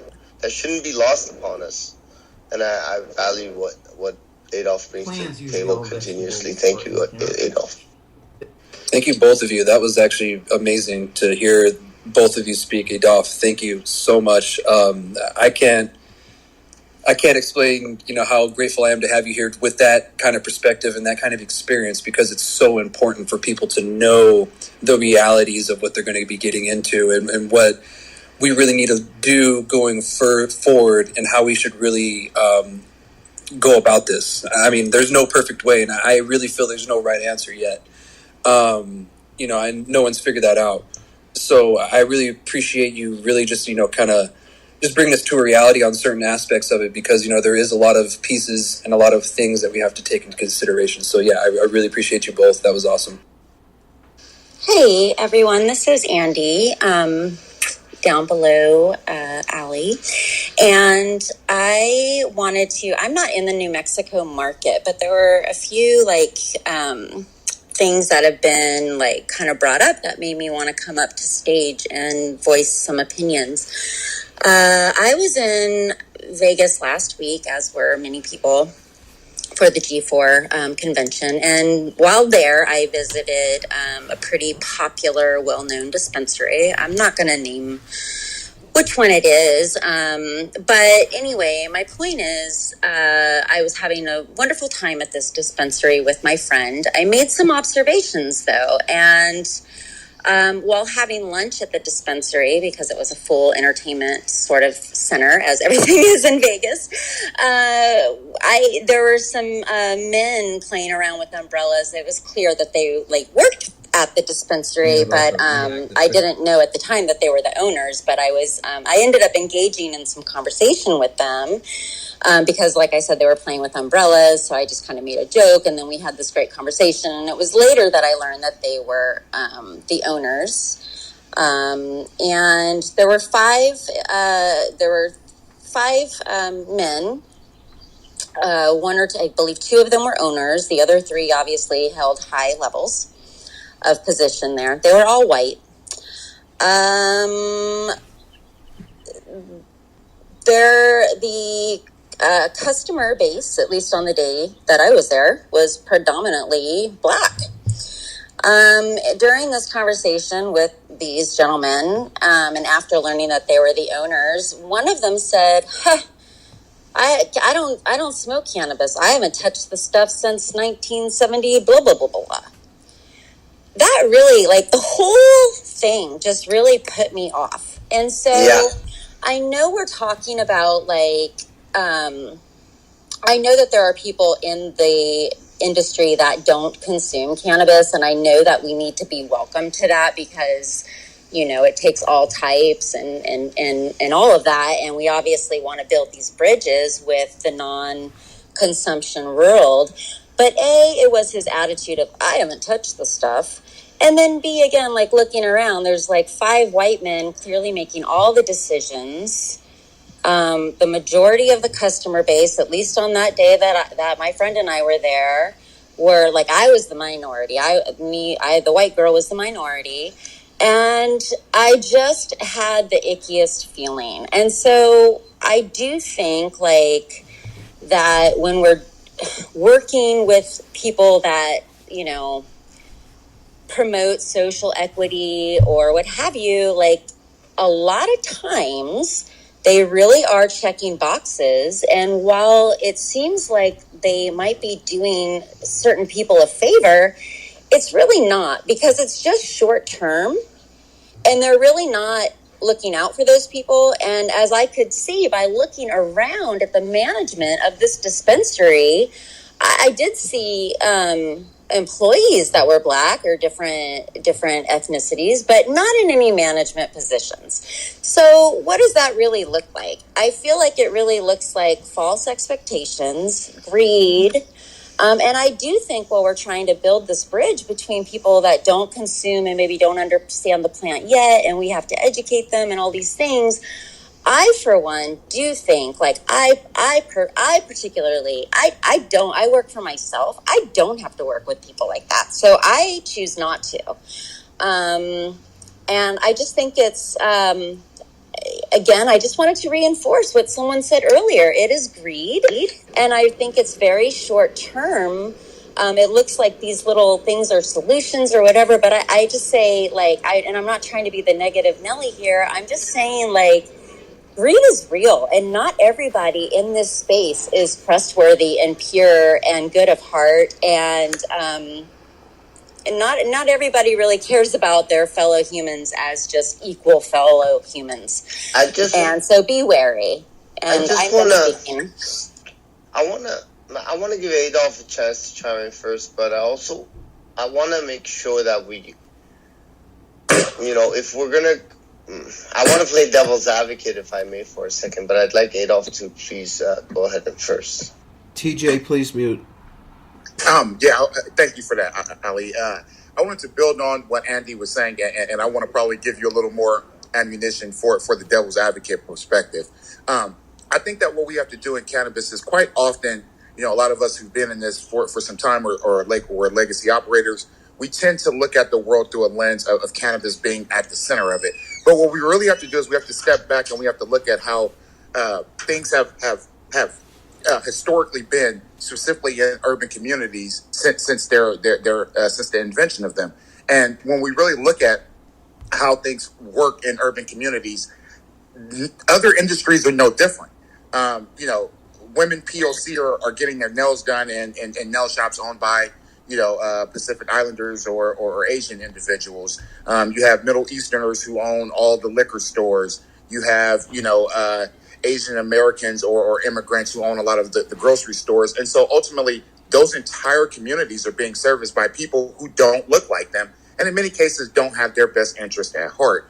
And so what we also have to be very honest with ourselves about is how this industry has historically been run.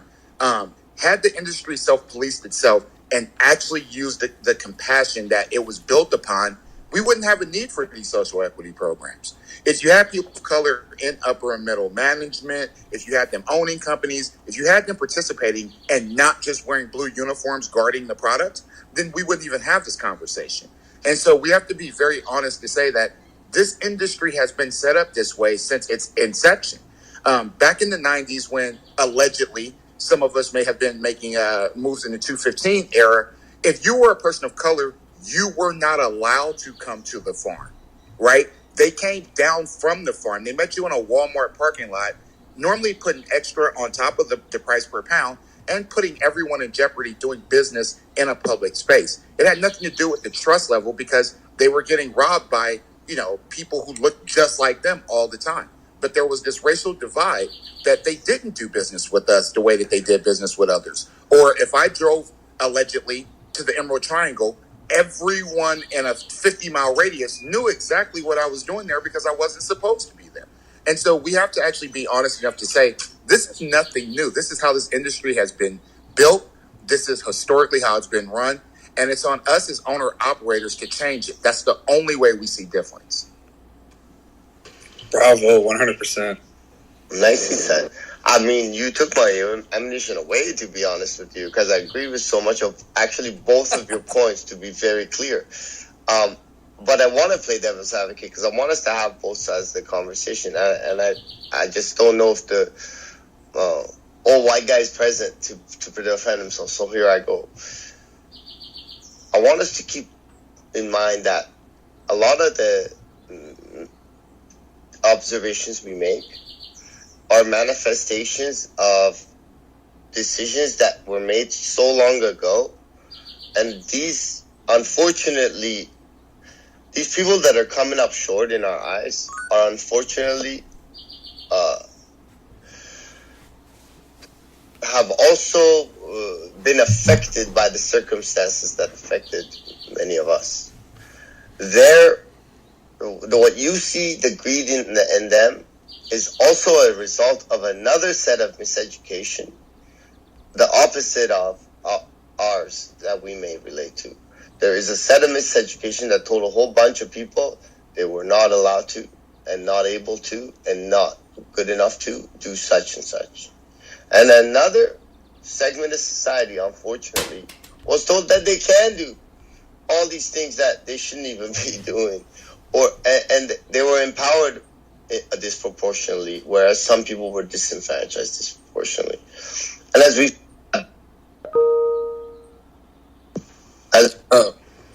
We're losing you a little. Guys. Go ahead. I'm back.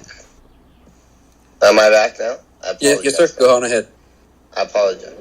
And I think as we find our new balance, like a little bit of the compassion has to go towards the people that are making those mistakes so that we can correct them. Again, I personally agree with Adolph's position. And I will, my final sort of statement on that would be that it is up to us as the consumer, like Andy, to make that observation and not visit those businesses that we don't agree with anymore. So I hope we just are observant and are making sure that our market practices, what really actually affects the bottom line at the end of the day, we put these things into practice, guys, so that the next time we're shopping, we're supporting the businesses that align with, and I don't care if it's black owned or white owned, but that it's aligned with my beliefs in that no black person was impeded in their rise within that business, and no other person was, was brought up in that business without being worthy of it. I'm going to support businesses that were our meritocracy. And it's going to happen sometimes that the owner will be white, and happen sometimes that is black, and sometimes that is Mexican. And that is because none of us are the best, and none of us have a deficiency. We're all actually equal in terms of our mental capacity, like Duke was saying. There is nothing deficient about him. There is nothing like pretty good for a Mexican. No, there is none of that. And I'm sorry I even bring up the phrase again, guys. But Thank you, Ali. I think it's for me.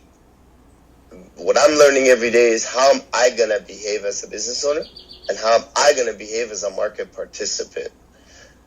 It's a much more powerful position to take because I am in full control of my behavior, whereas I have no control over others. Thank you, Ali. Appreciate your comments as always. Sarah has been down below for about an hour and a half, and she raised her hand to speak, so I wanted to bring her up. Sarah, if you had something on the subject. Thanks, Larry. Yeah, I was just going to speak. It was a couple comments ago. Someone mentioning about how the industry is like built to oppress certain people. And I think that I totally agree with that, but that is like all of society, and you're feeling the effects of it in cannabis. So don't think you're the only, like this is the only industry with that fight, and there are people out there that are working on it now. And I was just kind of wondering, is there a register where, or anyone that is posting companies, producers to retailers that do actually practice what they preach as far as social equity? Because that could be an interesting way to encourage people to behave better. Hi, this is Adolph. I just want to chime in on the last part of your question. Yes, there are a couple of companies that have actually compiled a list of social equity companies operating throughout the country. None of the lists are complete, but I am also the managing editor of the Emerald magazine. We're a women-owned publication. We've been on the market, I think, for about 5 years now. We've had more women of color on our cover than any other publication. And I like to say that you'll never see cleavage on our cover unless it's tasteful.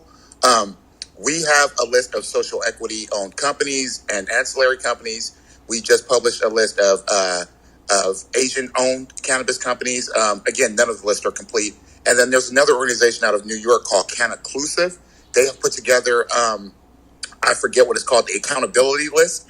And they have went through and really tried to detail and profile, as many companies as they could that were either social equity owned or aligned, what public promises they have made, and how their corporate culture actually aligns with those promises. So there are a bunch of lists out there, and they're starting to gain a little bit of traction as well.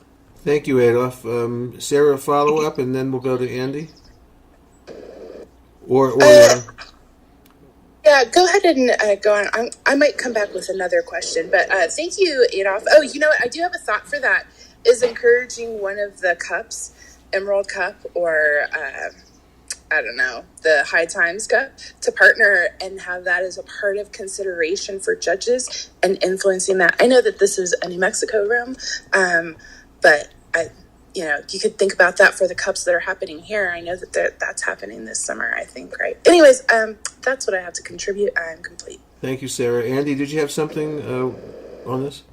Thank you. Yeah, no, I just wanted to also just make sure that I clarified what I was trying to say earlier, is that, I totally agree with everyone that this system is built on the backs of oppression, and it just continues, and it's a cycle. And I guess that's what I was trying to say, was just to be aware that not saying that is like in cannabis specifically, but saying actually what I was trying to say was, I think a lot of people come into cannabis thinking that everyone is honest because they're in cannabis, and everyone has good. So basically, I was just saying, like, cannabis is just like any other industry. There are going to be opportunists and greed, And, obviously there are nuances in cannabis too, because of all the legalities, that we face. And that's a different, spin off of how it affects people of colors and the criminal justice system. And that's another form of oppression. And we could go on and on and on. But yeah, that's all I was saying is, like, please, people, don't be fooled that just because it's cannabis, it's all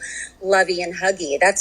I'm saying, be like, yes, most people, I think in general, in this world, like, people are, there are good people, and, the world is not evil, but unfortunately the people that are sinister, I don't know, they tend to be a little more motivated, so they get out there more. So that's all I'm saying is just be wary of that. And I, for one, I am a consumer. I've been a consumer of cannabis since I was 14. I'm now 47. I write PR for people in the cannabis industry, and I only write for people who I feel are good people. And that's, that, I don't drive a fancy car. I don't have big TVs. And that's why I could write for a ton of people.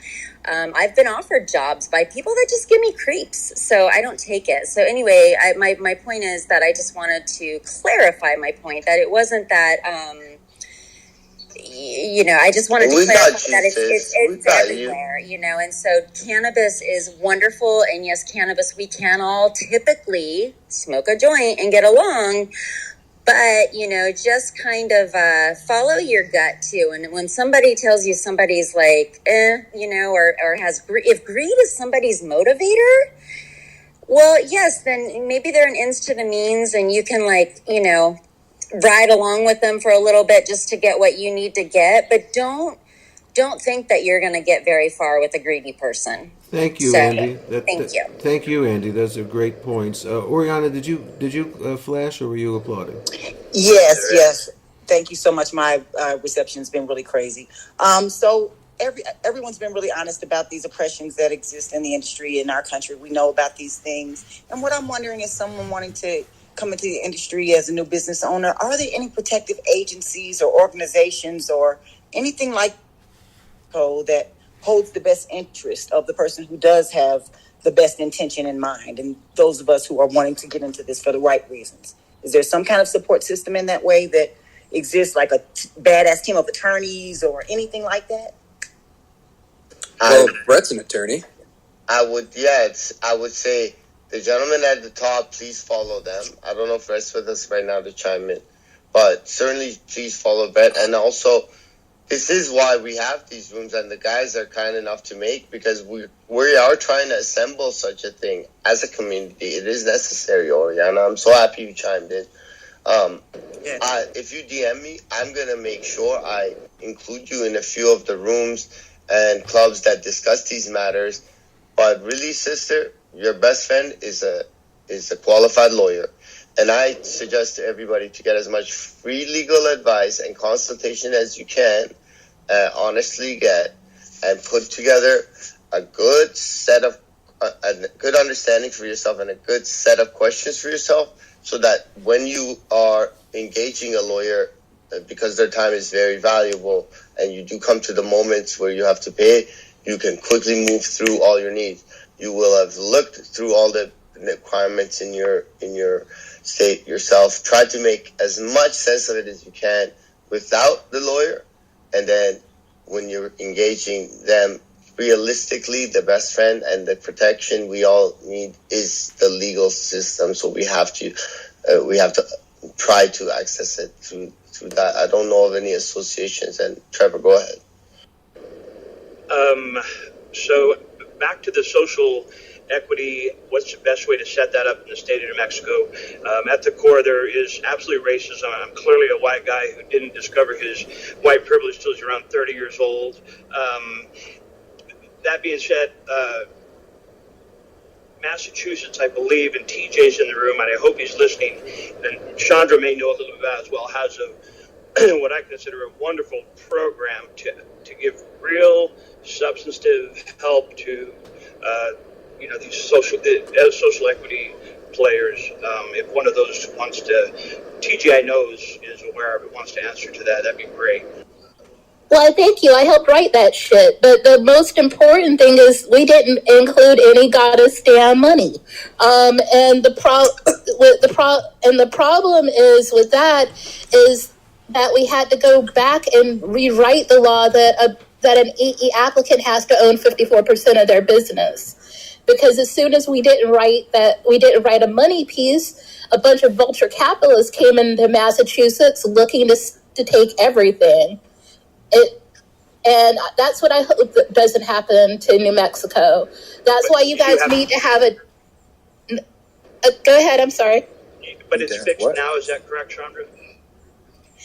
We fixed it in the last 2 years that you have to own 54. That every EE or SE applicant has to actually own 54% of the business. But yeah, there was a time in which there were robber baron friggin' vultures who came out from California looking to steal and take whatever they could, and they're still trying to from the non EE and SE businesses. That's why it's so important that your equity program is set up legislatively. Because people are going to come and steal and rob and take everything. Yeah. We got to use the legal system to protect those people. That's right. Thank you for that, Chandra. Oh, pardon me. I think someone's trying to speak below. I apologize, guys. I didn't see. No, good. Waylon, go ahead. Hey, what's going on, Chad? How you doing, buddy? Good. How you going, brother? Hey, are any of the Pueblos getting involved?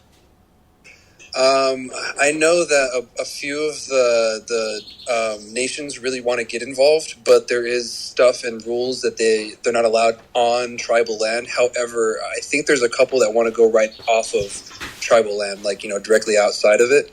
But I don't have any words of any Pueblos, to be honest. But do you, by any chance? I actually have been visiting with a couple of different folks from a couple of different Pueblos, and they're extremely interested.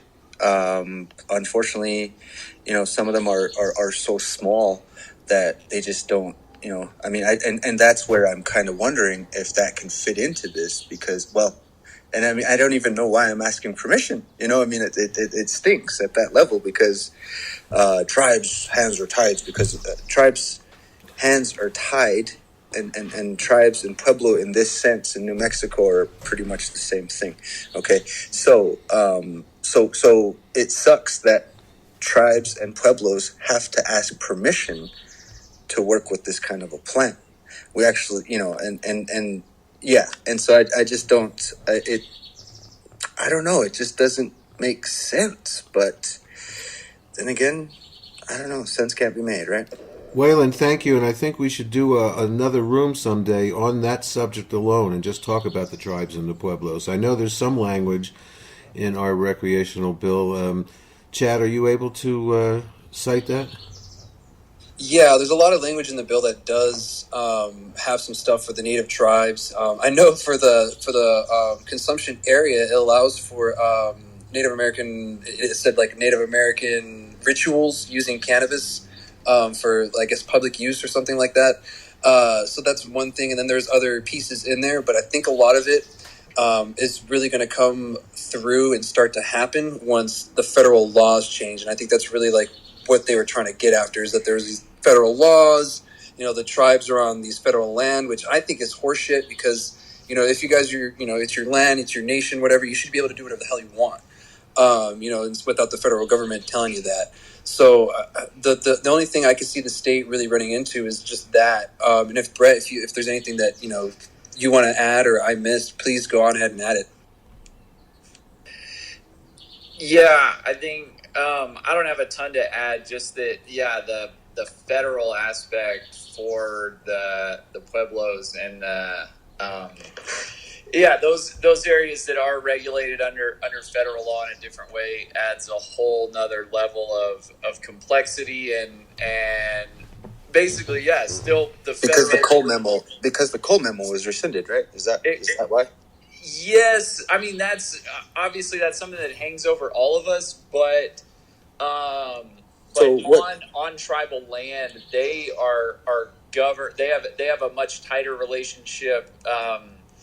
in terms of federal oversight and the way that federal law applies out there as opposed to state law. So all I know is that it makes it a whole lot more complicated, without, I'm familiar with North Dakota. I'm familiar with Montana.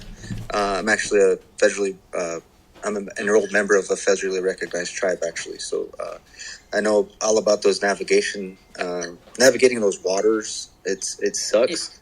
But we have a Section 17 in North Dakota. My tribe has a Section 17 corporate charter, and so we as an entity have the right in North Dakota to assert that sovereignty, if we can call it sovereignty. I love to think it's a pseudo sovereignty, right? sure. So hopefully the state with the licensing and all that will work with that and consider that. I think there's some great opportunities here. But yeah, it's tough. It's a mess for everyone, but it's especially messy for the people that are trying to get this going on the tribal lands, for sure. And here in California, that's primarily what they've done. They've let them exercise their sovereignty. So the fact that they are a sovereign nation.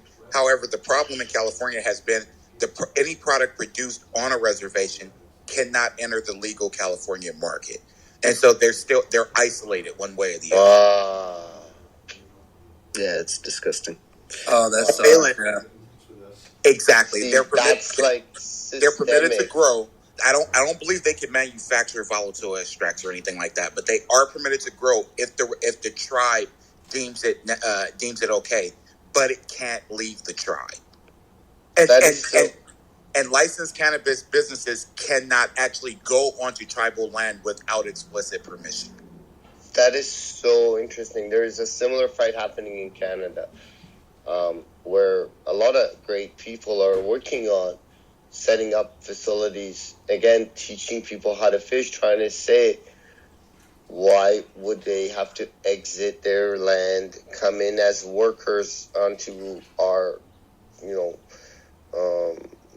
occupied land, if you will, of theirs, that we've set up cities in, and then have to go back to their community without the ability to retain ownership or keep some sweat equity even in their endeavors.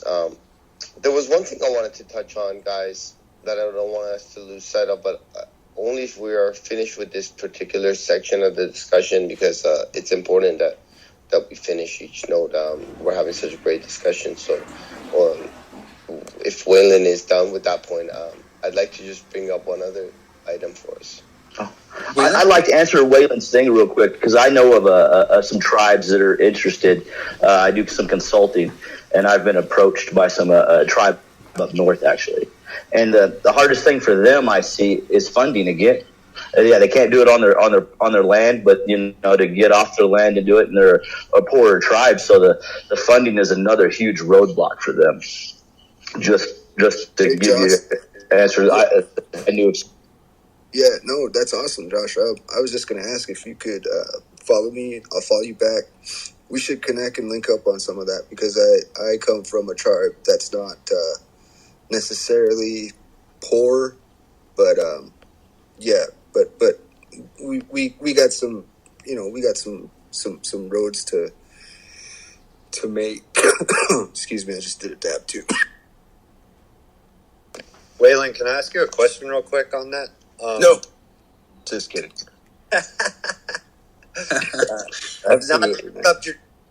Interrupt the dab.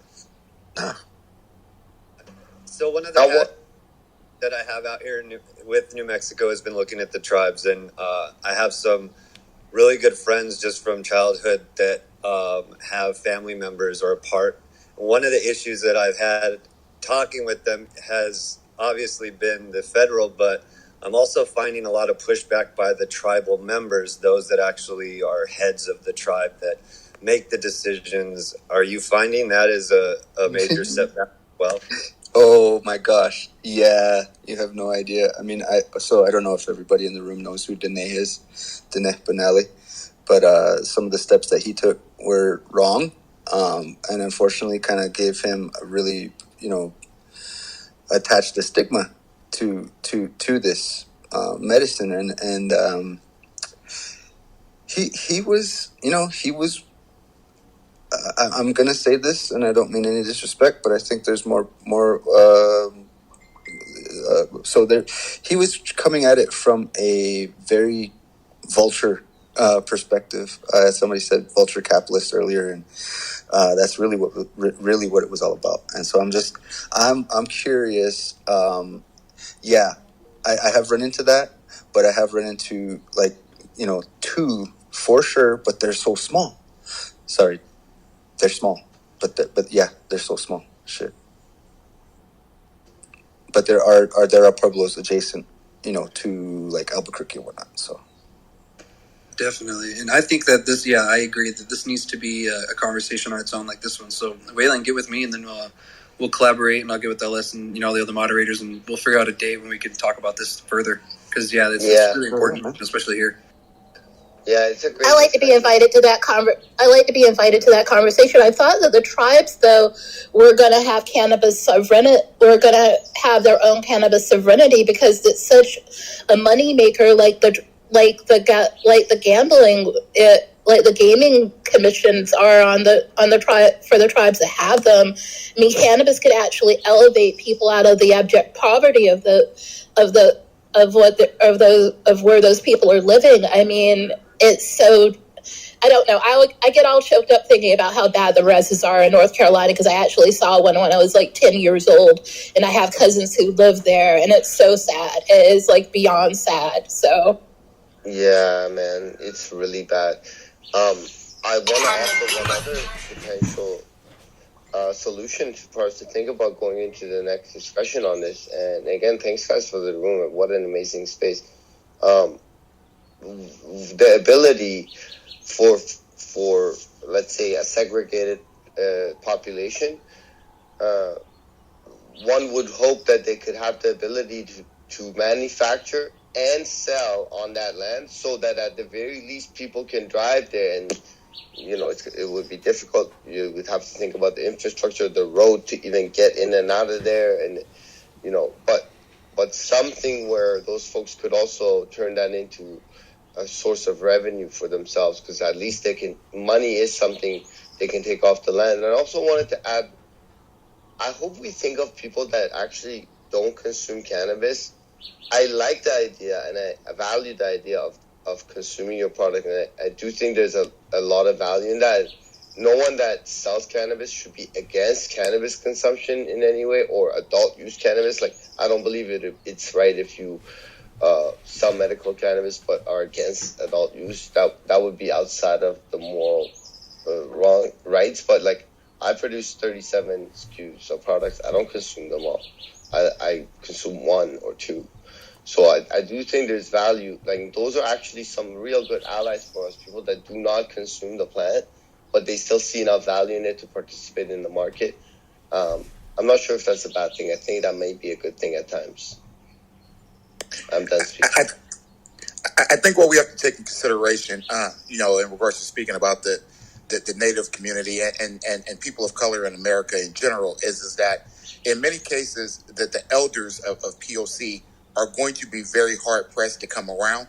They just see this as something bad. They still have reefer madness in their minds. And so we individually and collectively have to do a better job of really educating the elder Black community, the elder Asian community, the elder Native community, the elder Latin community, because that's where a lot of the pushback comes back, because they just don't see either the health benefits, or they don't think that this is an industry that many of us could or should enter. We actually had this as a topic in our room a few weeks ago, and I've personally experienced this in my own life. And so we really have to do a better job of explaining to our parents, our grandparents, our aunts and uncles and so forth, that this isn't what they think it is, and it's a viable industry that we should be able to enter. But I think that's where a lot of the pushback is really coming from. And the way I do that every day is by is by showing up, by walking down the street without a cane, because I have severe fibromyalgia, and there was a time in which I actually had to walk with crutches, and people see me now. People see me walking around now without any kind of assistance and able to stand up on my own legs, and I'm able to say, hey, this is what we gave me, the ability to walk. So all we can do is basically live by example and be examples. 100%. And I'm glad these conversations are happening today too. There's been a lot of progress that actually came from having these really good discussions. So I really appreciate you guys. Does anybody have any other pieces or any other subjects or matter they want to bring? I'm probably just going to reset the room real quick. A few people have been coming in and out of the audience, the speakers as well. So welcome to New Mexico Cannabis Club. Today we are talking about social equity in the New Mexico cannabis industry. As you know, New Mexico is a minority majority state. That's such a weird thing to say. We are, majority Hispanic, Latino, Native American, and all of those. So we have a lot of different, ethnicities in the state. And there's also a lot of military bases too, which also brings different people from all over the country. I'm from a military base myself, so I understand. So it's really an important conversation that needs to happen.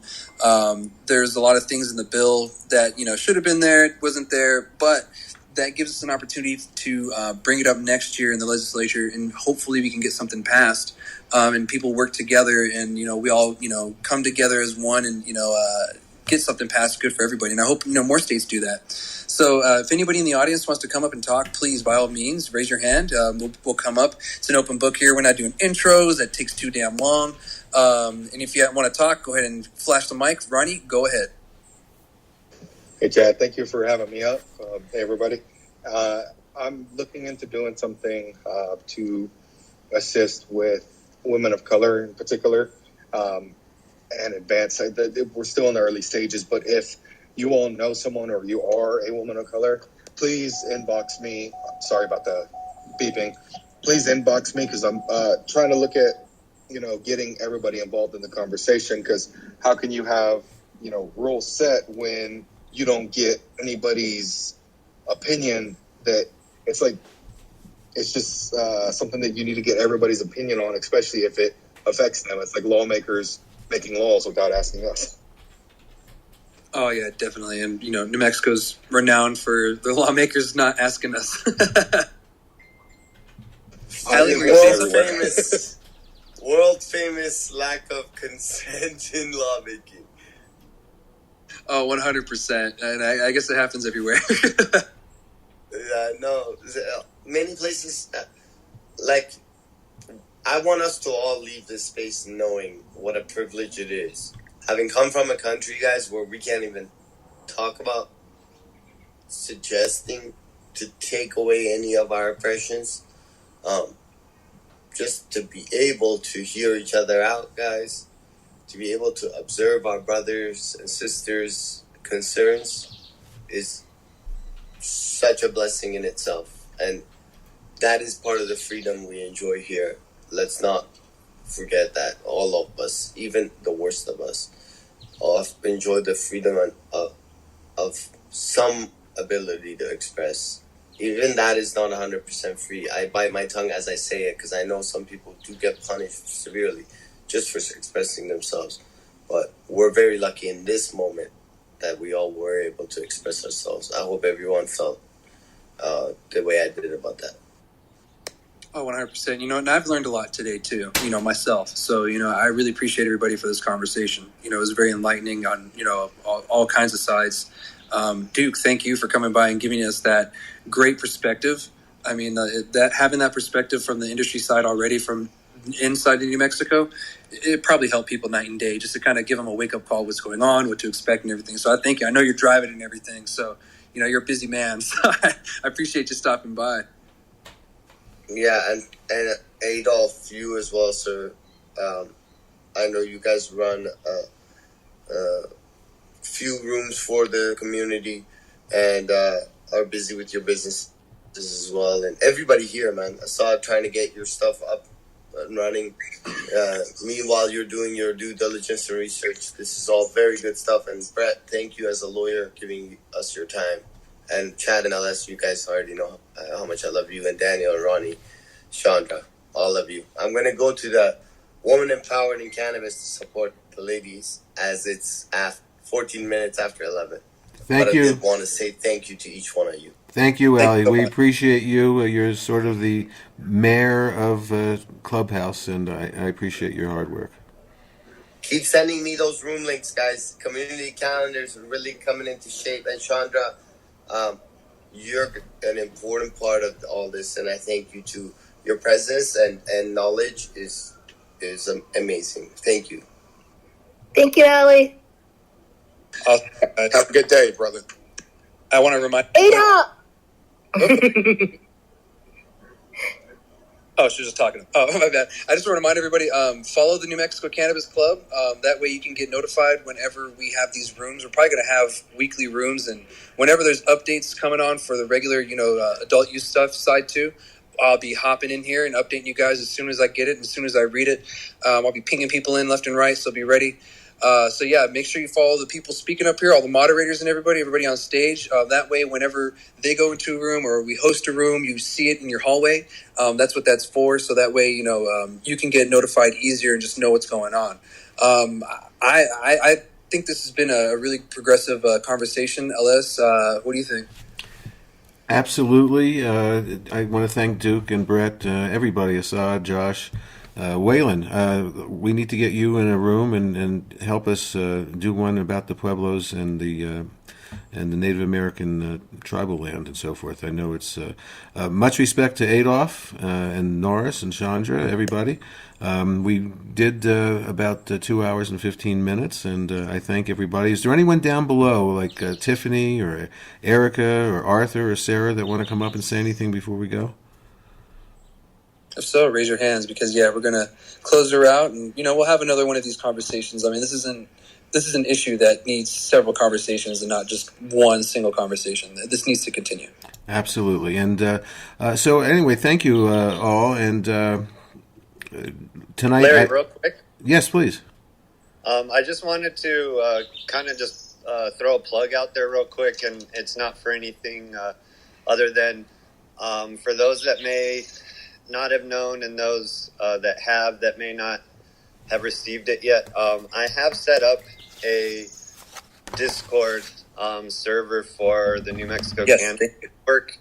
So for those that don't know, if you're interested, basically I've set it up and anyone's welcome. It's really just a platform for communication, an easy way to start putting in links, any new information.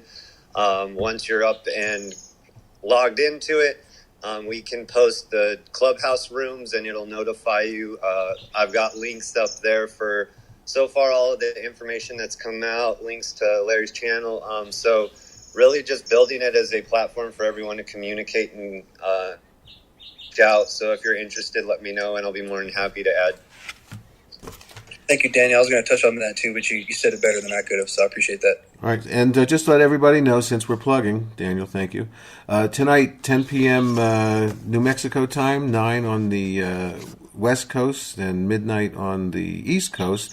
It's Late Night with Larawana. And what I want to talk about tonight there is what terms in the cannabis industry are being used wrong? Is it cannabinoid or cannabinoid? Is it a variety? Is it a strain, a strand, a chemovar, a cultivar? There's a lot of words in our industry that are being misused, and that's what I want to talk to you tonight about. So please join me. Join us at 9 p.m. Mountain Time for Larawana. Thank you for the bumper, Chad. All right, thank you, Chad, for setting it up and helping. And of course.